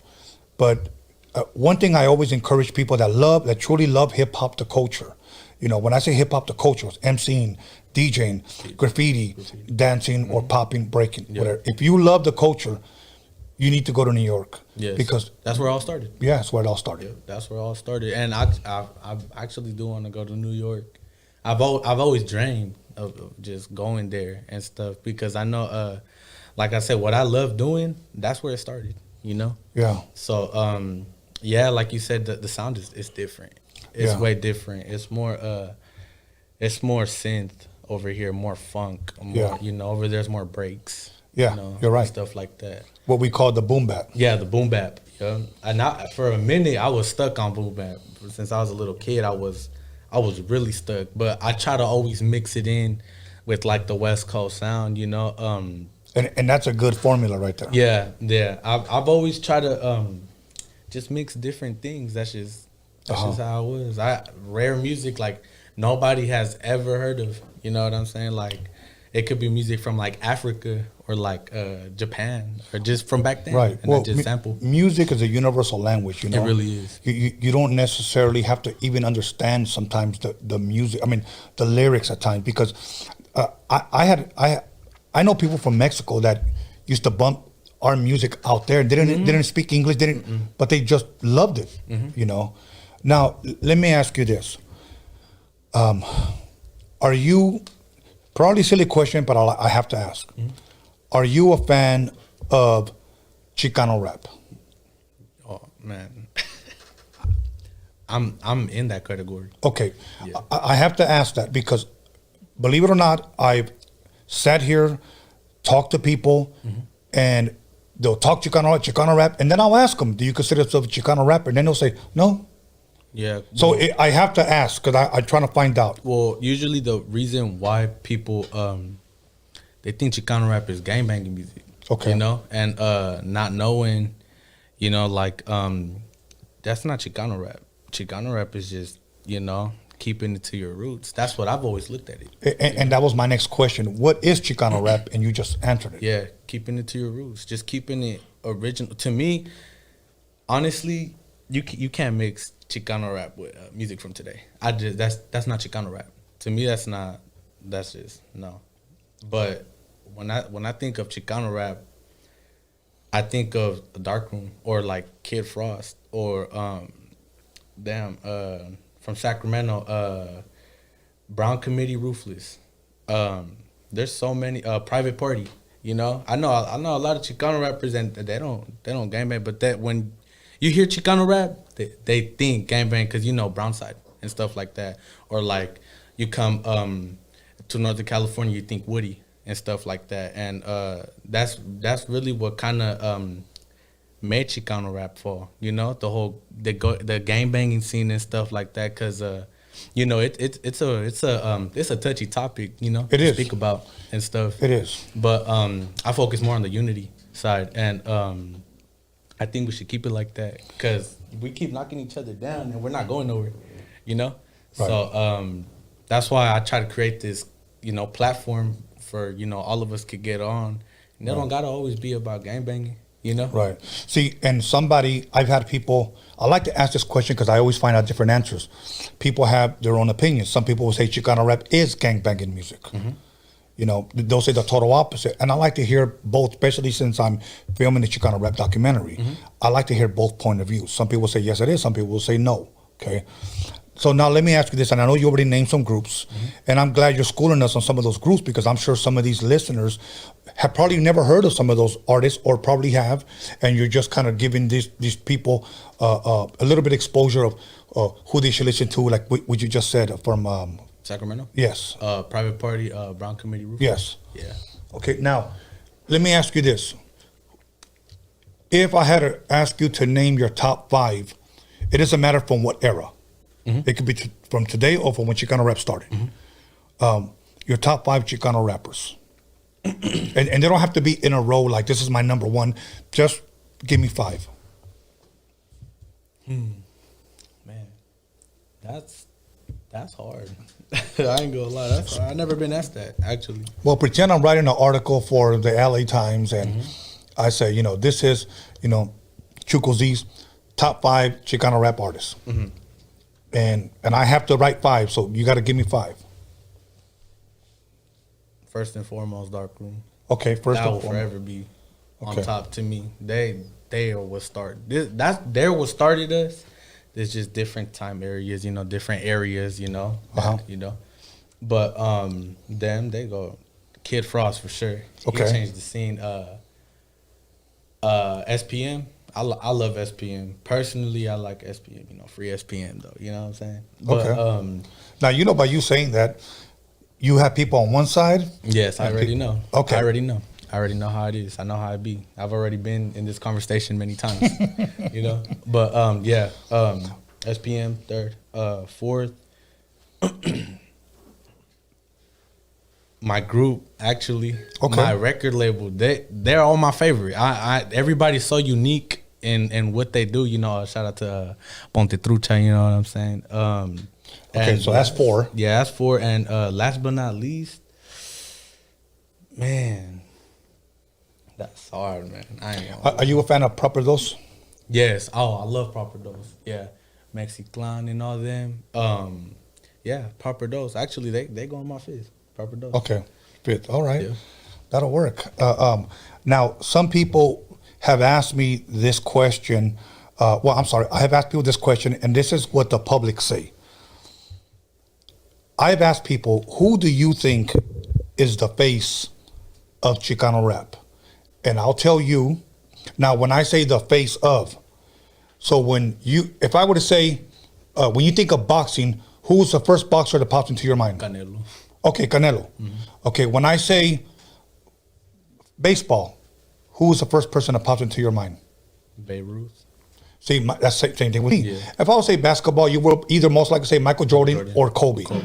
Okay, so when I say who is the face of Chicano rap, who is the first person that pops into your mind? Man. Now, before you give me your answer, let me tell you what the public has said, okay? Via email, via DM, via inbox on social media. Some people have said, I think there's 6. And this is not like in a row or from one to, it's just random. People say Little Rob. Yeah, Little People have said Brownside, you know, Toker. Yeah, Brownside. People have said Conejo. Yeah, Conejo. People have said King Little G, Frost. And here's the crazy part. They'll mention all these, and then Frost will probably be like last. But we're talking about people that live out here, okay? And there was one more. I said Little Rob. Oh yeah, Proper Dos. Proper Dos. Yeah. Okay, so those 6. Okay, once again, Proper Dos. We said Frost, King Little G, Conejo. God, I forgot what I just. Brown Side. Yeah, Brown Side. Brown Side, and then what was my first one? I forgot. What's it called? But Little Rob. Yeah. Oh yeah, Little Rob. Okay, so now, did any of those pop into your mind when I said who was the face of Chicano rap? Honestly, no. Okay, so now I ask you, in your opinion, you know, who is the face of Chicano rap? When somebody says Chicano rap, who was the first person that pops into your mind? Sir Dino. Sir Dino? Yeah, they've been around since '88. Okay. Yes, 87, 88. So to me, I think, okay, Chicano rap. Like I'm thinking first, you know, the very first Chicanos to start rapping, you know, Spanish, English. That's what I think. Right. You know, Sir Dino. He's been around since the '80s. Okay. You know, not a lot of people know that, but they've been out. They've been out for a very long time. Did you ever hear his interviews that I did with him? Yeah, I actually have. Actually, that interview is what made me want to get on here. Really? Yeah. Okay. I didn't think, like I said, that it's a touchy subject. You know what I'm saying? I didn't think I was gonna get on here because, you know, where I'm from and stuff like that. And a lot of people do talk shit about it, you know.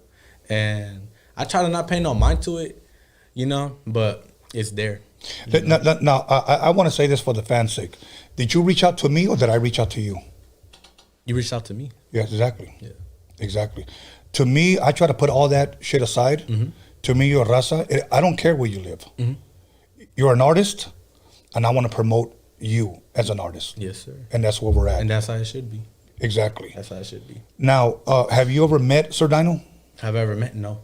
I've never met him, but I would love to, actually.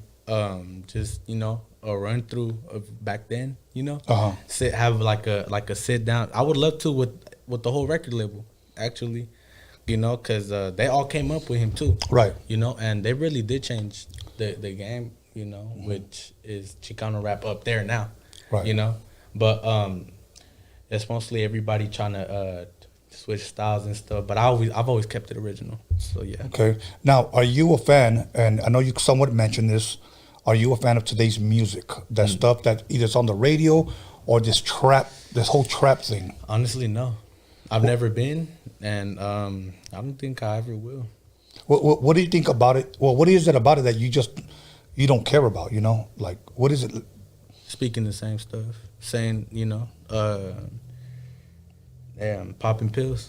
You know what I'm saying? I have a problem with that, you know, the popping pill shit, because not so long ago I had a not really but it was somebody I knew. You know, he died off you know, pills and stuff. He overdosed, and my best friend died off pills too. He overdosed too. So a lot of people talk about, oh yeah, pop this, pop that. You know what I'm saying? And just doing hardcore drugs. You know me, I stick to my weed, man. You know, yeah, and stuff. But yeah, I don't like that. Has any artist from out here, the LA area, ever reached out to you for a collab? Plenty, many actually. I'm really surprised. That's what keeps me like going. Like there's people. It's not just out here either. There's people like in New Zealand wanting to work with me. There's people in like Mexico wanting to work with me and stuff. Even in the UK, I've already been on the radio in UK. Really? Yeah, and I constantly. My Gmails, they get filled. Hey, I want you to hop on this. I want you to do this. I want you to do that. But I don't know. I really never paid mind to it. Like I appreciate it. You know what I'm saying? Like I'm not ungrateful. I'm grateful for, you know, for everything. But I just prefer to do it on my own. Okay. You know? Okay. Well, we're gonna talk about that when we come back, and we're gonna talk about where the name ChucoZ came from. Oh yeah. Okay. When we come back, so we're gonna take a 10-minute break, and we'll be right back. So, okay, everybody, episode 161 with ChucoZ and Drea in the motherfucking building. So we'll be back in 10 minutes. Don't fuck around. Come back.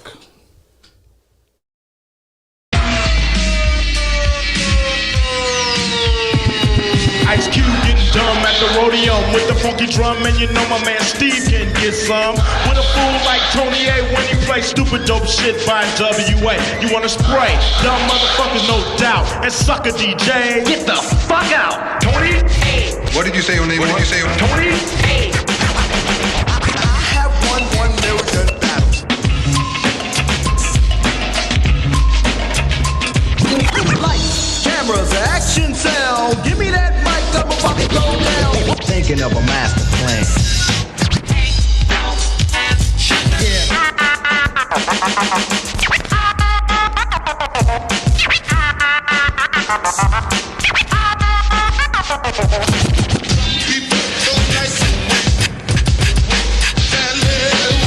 This story's funny. I met this girl and she had money.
Welcome back, everybody, to Roadium Radio episode 161. And we're back here with ChucoZ from the Bay Area. Yes, sir. So, and where exactly from the Bay Area again? For those Hollister, that are California. Hollister, California. Yes, sir. Okay. Just for those that might be just tuning in and wondering, who is this guy? So, all good, man. So, you know what? Let's pick up right where we left off. We were talking about your name, ChucoZ. What inspired that, or why ChucoZ? Okay, so when I used to be in Hollister with my grandpa, we used to stay at my great grandpa's at his pad and stuff. And there used to be this one friend I had. He used to live literally in that. It was a cul-de-sac that we used to live in. Right. So and I remember I had just got my first skateboard, like my first actual skateboard. And it was around my birthday, so I think I was turning 12 or 11. I don't remember. I'm not sure, but one of those. And he just see me come out with my pants just creased. I was wearing some Ben Davis at that time. Uh-huh. And they were just creased from the middle, cause that day my grandpa, my great grandpa was like, why you wear your pants like that? Why are they not creased? And he used to tell me hey, you gotta crease your pants, you know? So I remember I did them that day, and he was like, and his dad, my friend's dad, came out. He was like, he was an OG from that block and stuff. He was like, why you coming out here looking like a pachuco and stuff like that? And I'm all like, what's that? So there he started explaining and stuff. So just from there, that's where I got the name, Chuco. Okay. And stuff, yeah. So you just took the pa off? Yeah. Okay. The pa off, yeah. And now why Z? Z, my last name, Zapata. Okay. Yeah, so it's Z. Yeah, ChucoZ. And has that always been your rap name? That's always. Like you didn't have I changed it. It went from Chuco to Chuco Zapata to just C Zaps. Same thing, C Zaps and stuff. CZ. But now I go by Chuco. I don't go by ChucoZ. I just go by Chuco. But on platforms I go by ChucoZ because it's already people that just have Chuco name and stuff like that. But through platform, yeah, ChucoZ. Okay. Okay. Now you say you came up with a rap label. Yes. Okay. And do you have artists on this label? Yes, I have so many artists. I got and shout out to them, you know what I'm saying? What camera am I looking at? This one right here? Yeah. Shout out to them, you know. Man, honestly, shit. My homegirl, New, old school New, you know, black homegirl, but she get down. She's with that old school stuff, you know. Okay. Not so long ago, I shot a video for her and Bella, and what's it called? It was a freestyle and stuff. So we were out here. The last time I came, one of my artists, he had just came from Missouri. His name is Flaco. Shout out to Flaco. What's it called? Just from there, it kind of like not skyrocketed, but we were already getting known. So I ended up signing. It started with me. I had a group, Brown Pride G's, and it's just a unity group, and she's actually in it. That's my girl right there. But she's Is she an artist as well? Yeah, she's an artist as well. She sings and raps, and so she goes by Chinita. Okay, and I can tell why you would call it Chinita. Yeah, Chinita, and her brother, I got him to rap too, you know, because all of us, we were all in trouble, you know what I'm saying? We would always get into trouble growing up and stuff, so music was kind of our outlet, you know, to just express how we felt. And, you know, shout out to Baby Joker too. He watching this right now too, and shout out to Pops too. But from there, my homeboy Pelon too, he started rapping. I got him to rap. He was hella shy at first. He didn't really know what to do, but like, you know, over time he started. When you say I got him to rap, did you see something there? Yeah, I seen it. I knew he had flow. He needed what's it called? He needed that he needed somebody to break him. Yeah. You know what I'm saying? So he ended up getting confidence over time and stuff. And after that we ended up signing Felon, my homeboy Felon. He's from Oxnard. Okay. And stuff. And Felon. We dropped a song called Gangstified. And it went cool. It should have more views, but it went cool. But I started this whole thing when I was just me. I started it with my homie Chris. We were shooting a movie together.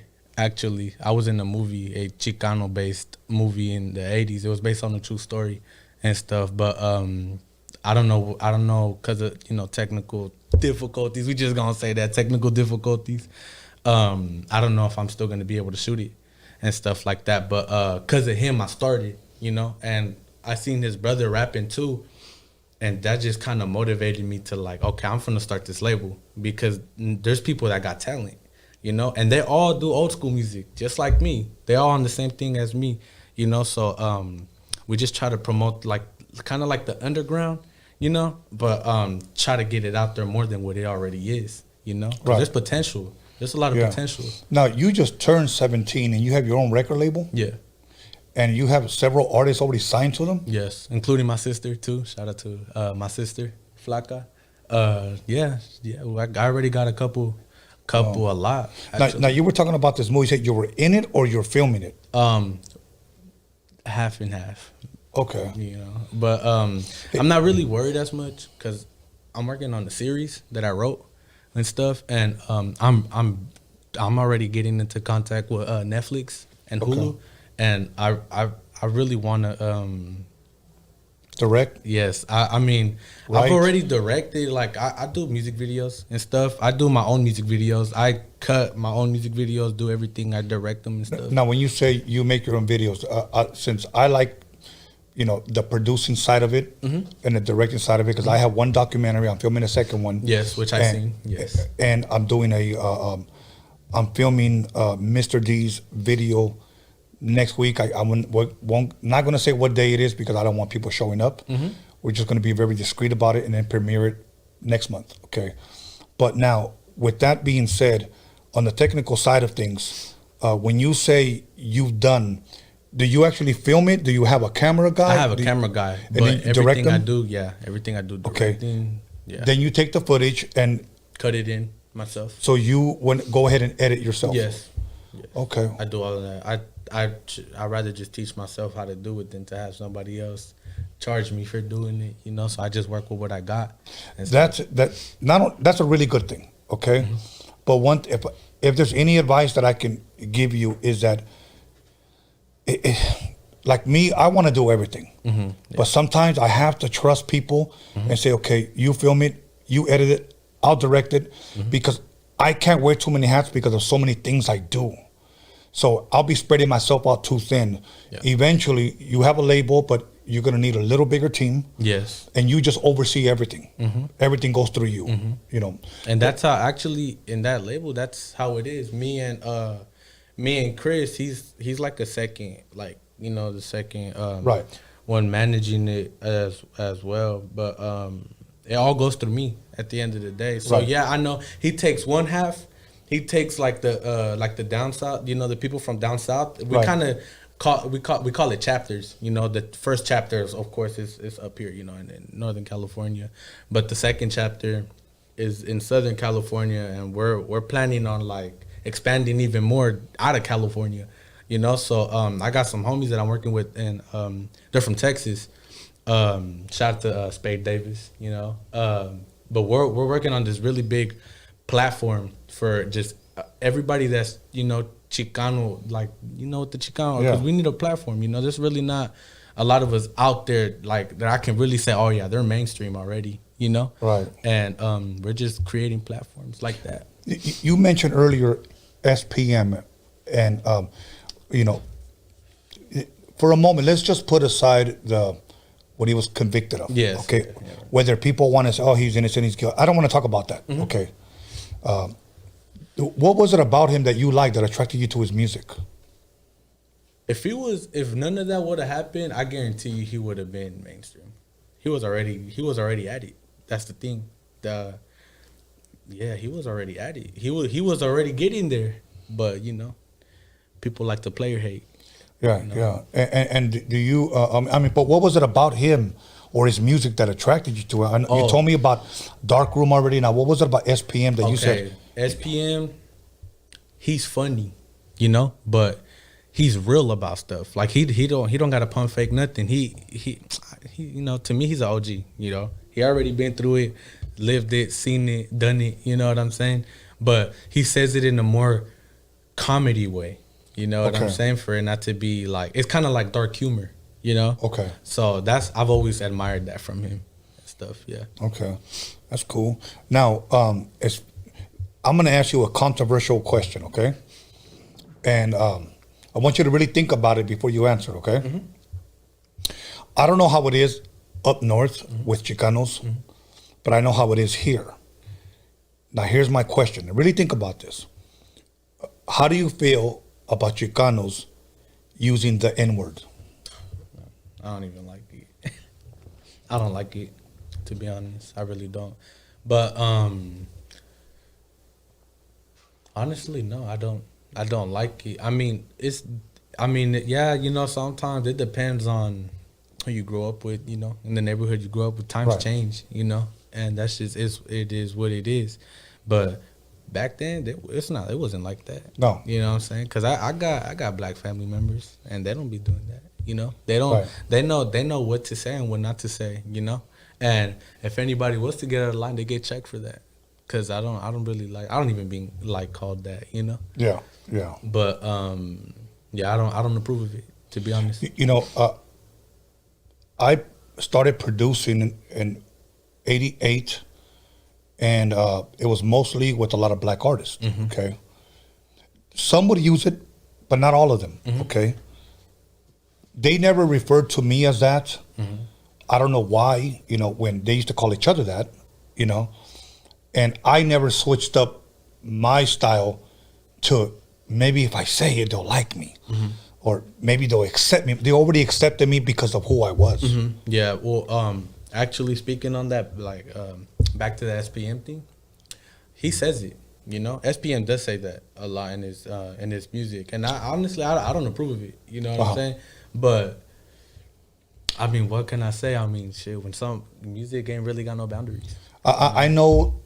I know people in Texas say we were raised different. You know, we're all raised different. Yeah, we are. You know, we really are. Yeah. But I do want to say this, and then I'll change the subject, because I don't want to harp on it too long. But I will say this, that a lot of Chicanos that say it don't realize that when you say it, especially to a black person or a black person hears you say it, they take that shit offensive. Hell yeah, they do. Hell yeah, and I've seen it. Yeah, you're not scoring points. Mm-mm. You know, by saying it, especially in front of a black person or whatever. But now, let me ask you about two individuals that say it quite often. Little Vent from Texas, and then Peso. Yeah, I don't really like them. I really don't. To me, they set a bad name for us, to be honest. Yeah. You know, it's just it's just what people, you know, what they call trend setting and stuff like that. But yeah, I don't like the skinny jeans or anything. I don't like the face tats or anything like that, you know. Okay. But which all fall in that category, right? Too, you know. Now let me ask you this about those two individuals. Say that they didn't say the N-word or whatnot. In your opinion, can they rap? No. Okay. No. Yeah. Yeah. No. Well, you know, I feel the same way, but I just needed your opinion. Yeah. No. I don't.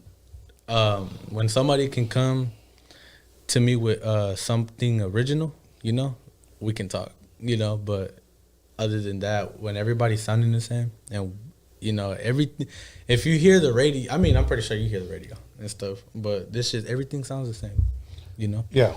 And I really don't.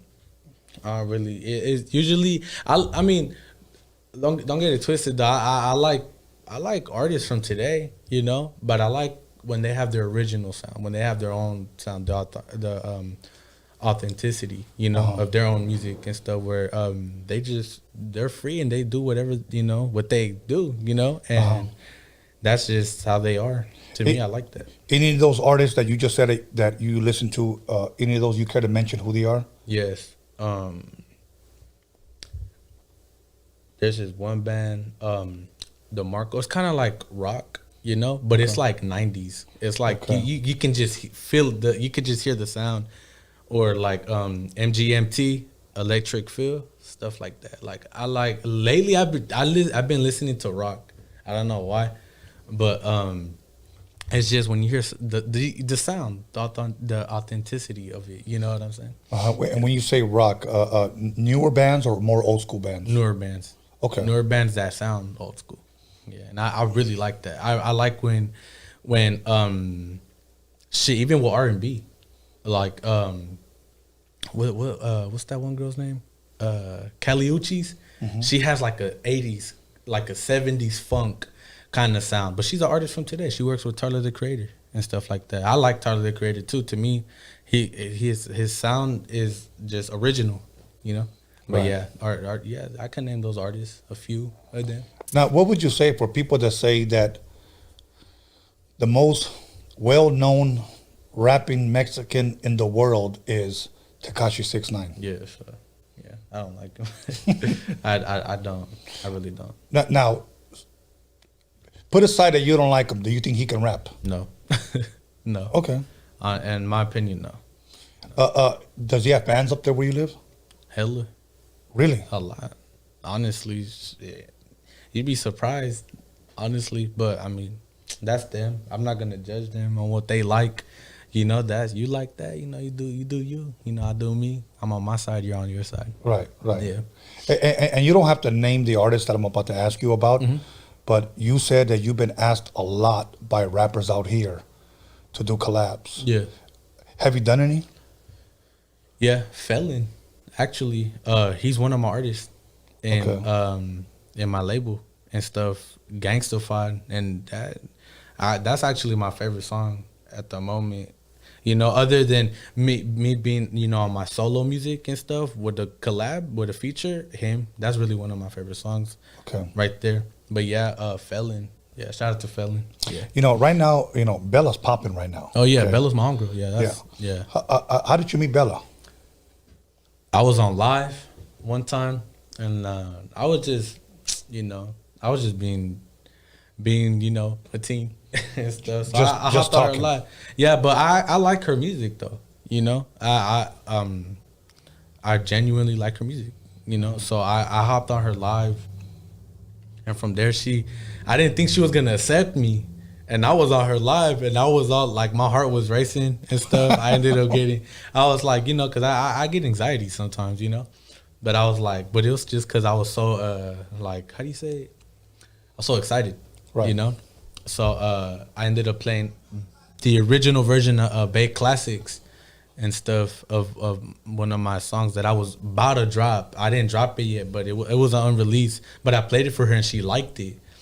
And from there, we just, you know, we started talking, and we were just cool from there. Have you met Erica, her manager? Yes, I have. Yeah, I have. When I went to go shoot for her and my artist. Okay. Which was not so long ago. And who's your artist again? New. Old School New. Old School New. Yeah. Is she the black female you were talking about? Yeah. Okay. Where is she from? She told me she was from Atlanta, but she resides here on the West Coast. Okay, because I think I'm talking about another one that Erica and Bella were telling me about. She's from Mississippi, if I'm correct, or Louisiana, somewhere from out there. No, so. I don't recall. I mean, from what I remember, she told me Atlanta and stuff. But okay, yeah, she stays out here in the West though. Okay, 2021. Okay, 2021. What can people expect from ChucoZ? A lot of EPs. Okay. A lot of albums. A lot. a lot, not just from me, but from my label too. Yeah, name some of the artists that in 2021 will be dropping EPs or albums. Chinita, she's one of them. Brown Pride G's working on this documentary right now called Life of a Chicano and stuff, and we're planning on shooting some of it out here and shooting the other part out there too. You know, just to see how life for a Chicano is, you know, because just like out here, you know, it's the same thing up there. It's just different politics and stuff. But yeah, it's different. It's different, but there's so many similarities in it, you know. But yeah, Life of a Chicano should be coming out this year for sure. Okay, and so that's a documentary. Her album, and anybody else that we can be expecting this year from your label? What about yours? Me? Oh, I'm coming out with. I want to drop this EP. It's called Freaky Frisco. I've been doing EPs that's based off the sound of that area, because I'm doing the EP too, LA EP. Okay. It's called Nights in Hollywood.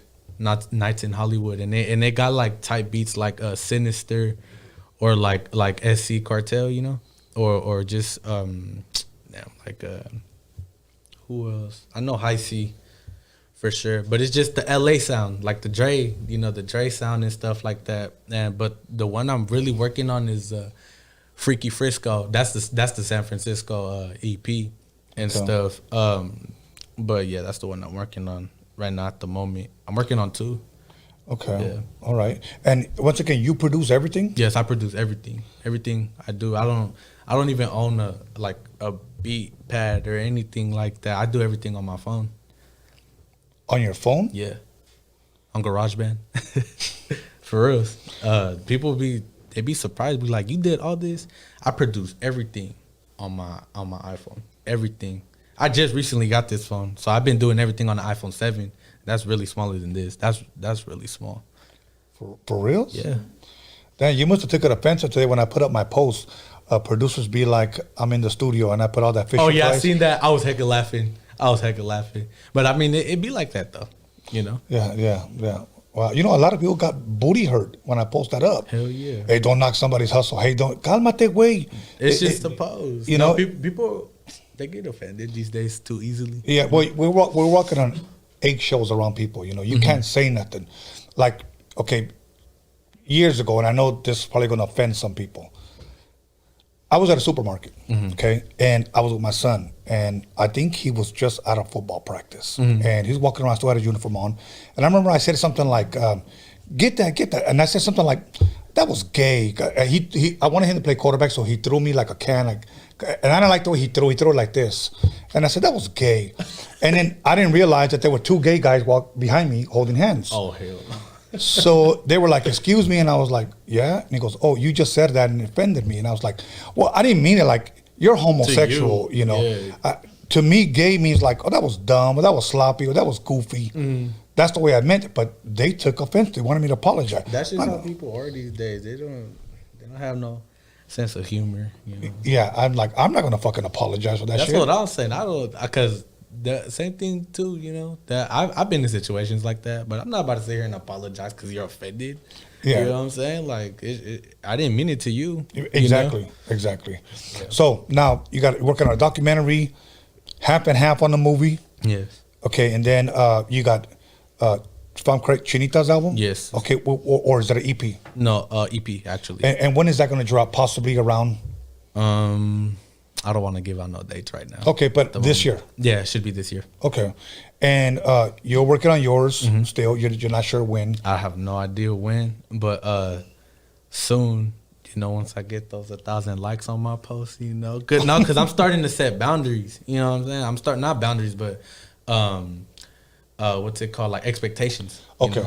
Because I don't want to stay stuck in one spot. I want to go up from here, you know. Right. And that's just, I feel like everybody should start getting on that ASAP, because there's so many people that got so much talent, you know, and they're not promoting themselves like how they need to, you know, and they got so much talent, and it doesn't work out for them. Here's a question for people that may not know the talent up north, or maybe they do know and have a different of opinion when it comes to a rapper from up there. Let me ask, outside of Darkroom Familia, in your opinion, who do you think was right under them? It could be anybody. Anybody. This is your opinion. Outside of Darkroom Familia, you would say Somebody it's this. That really changed rap from a point of view, which is faster beats, was like MC Pooh, which he's also working with me on my series that I'm working on. Yeah, I remember MC Pooh. Yeah, MC Pooh. For sure. RBL Posse. They changed the scene for the Bay Area. It was more funkier. It was more faster. It was more like like Africa Bambaataa beats, you know, like the freestyle music. It was more freestyle music, more of just faster funk, like Shaka Khan, you know, and stuff like that. Now, on the Chicano side, who would you say? Who really like elevated? Well, not necessarily elevated, but or changed the scene. That, and also like who was really popular out there, outside of Darkroom Familia. Who would you say would be next? Woody, yeah, Woody. He was a norteño rapper, but he really did change. Like everybody knows him up there and stuff. What about a guy, and a lot of people request him here, Big Tone? Oh yeah, Big Tone. Yeah, he was working with Woody. They were both. I'm pretty sure they were both in the same level, right? They were both in the same label. Yeah. Yeah, Big Tone and Big Mister. He still raps to this day. I acted in his music video. I don't know who I was playing at. I was just an actor in his music video, but yeah, him too and stuff. Like he's making a name out here and stuff. Well, not out here, but yeah, you know, up there. And but yeah, Big Tone, he made a name. A lot of people know him out there. Let me ask you a very political / controversial question. Do you think there will ever be unity between North and South out here? All I'm going to say is look at me. I didn't think this was going to happen, to be honest. I didn't think I would be here. That's my trip. I didn't think hell no, I did not think that at all. Knowing that I'm from up there, and I let it be known, hey, I'm from the Bay. You know what I'm saying? I'm from Hollister. You know, I represent Sacramento too. You know, everybody knows that. But yeah, I didn't think this whole it's going somewhere. I'm not gonna say it's not going anywhere. You know, I'm not about to sit here and say that it will never happen. Cause like shit, I'm at this point because of me. You know, and surprisingly, like I said, I have so many people that like my music out here more than out there. Right. And they know that I'm from out there. I mean, there's a lot of people that listen to my music out there, but over here, that's really a different topic right there. Yeah.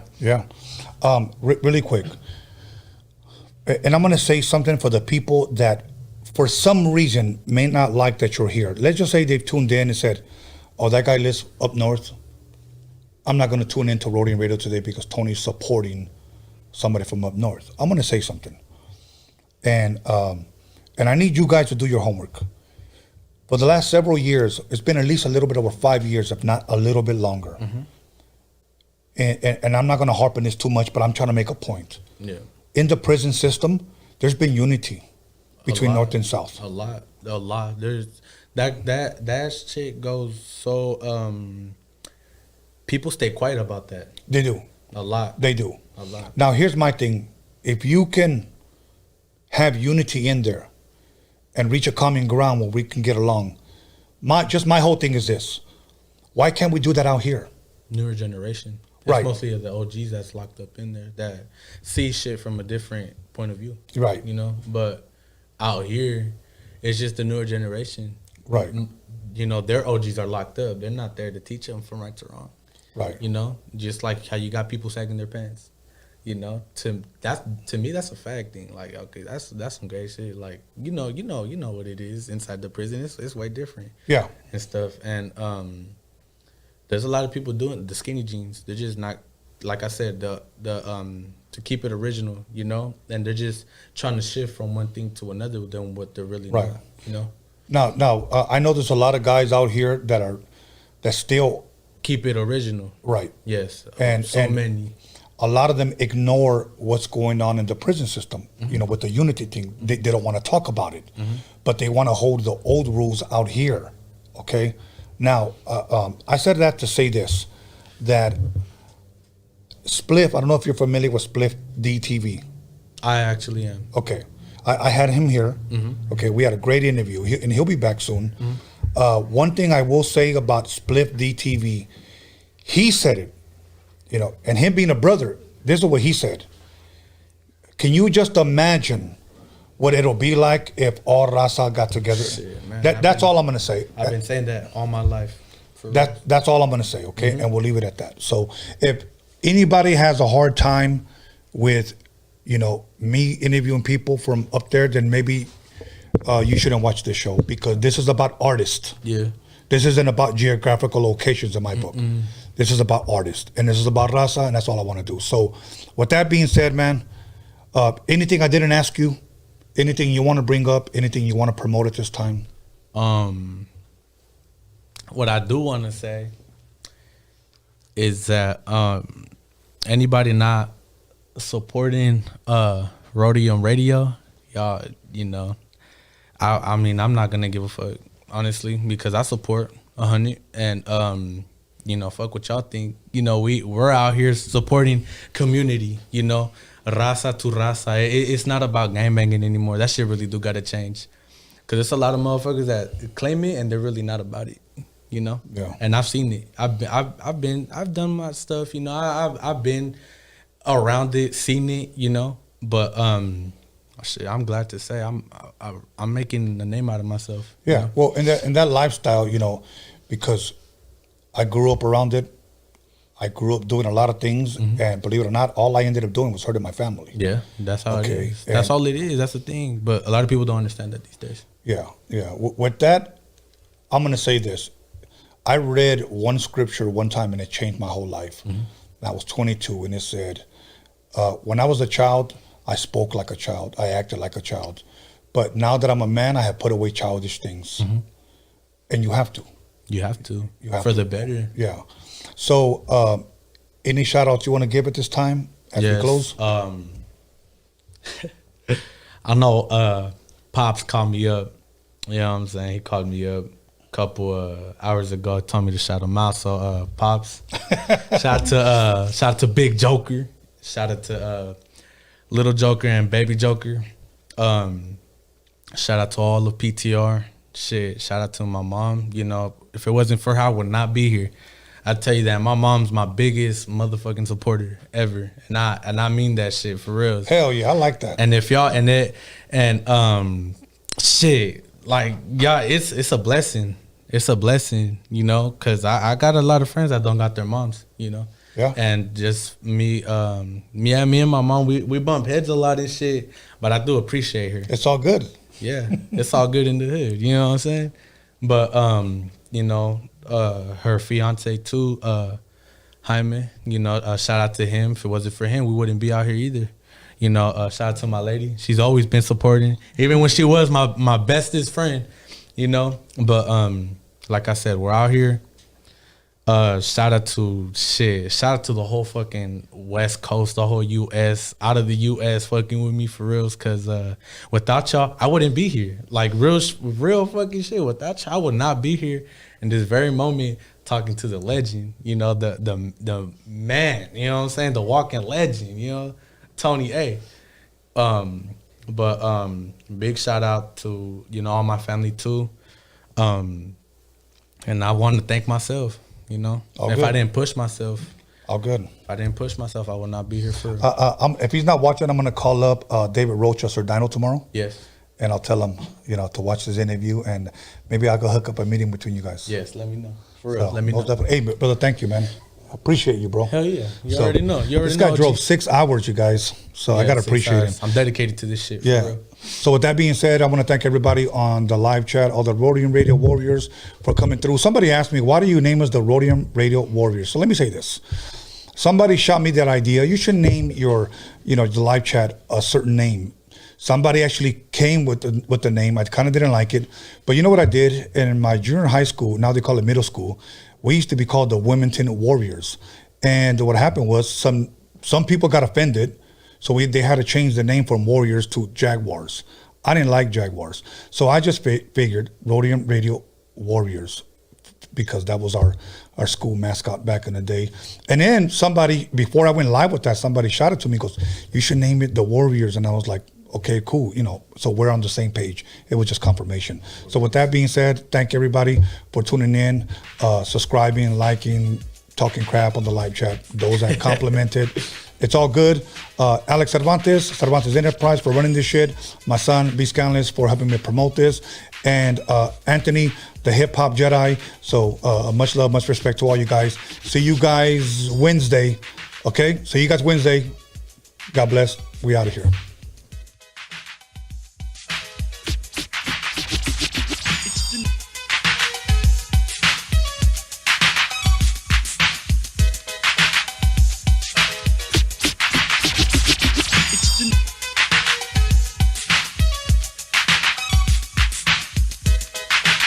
You got it like the road.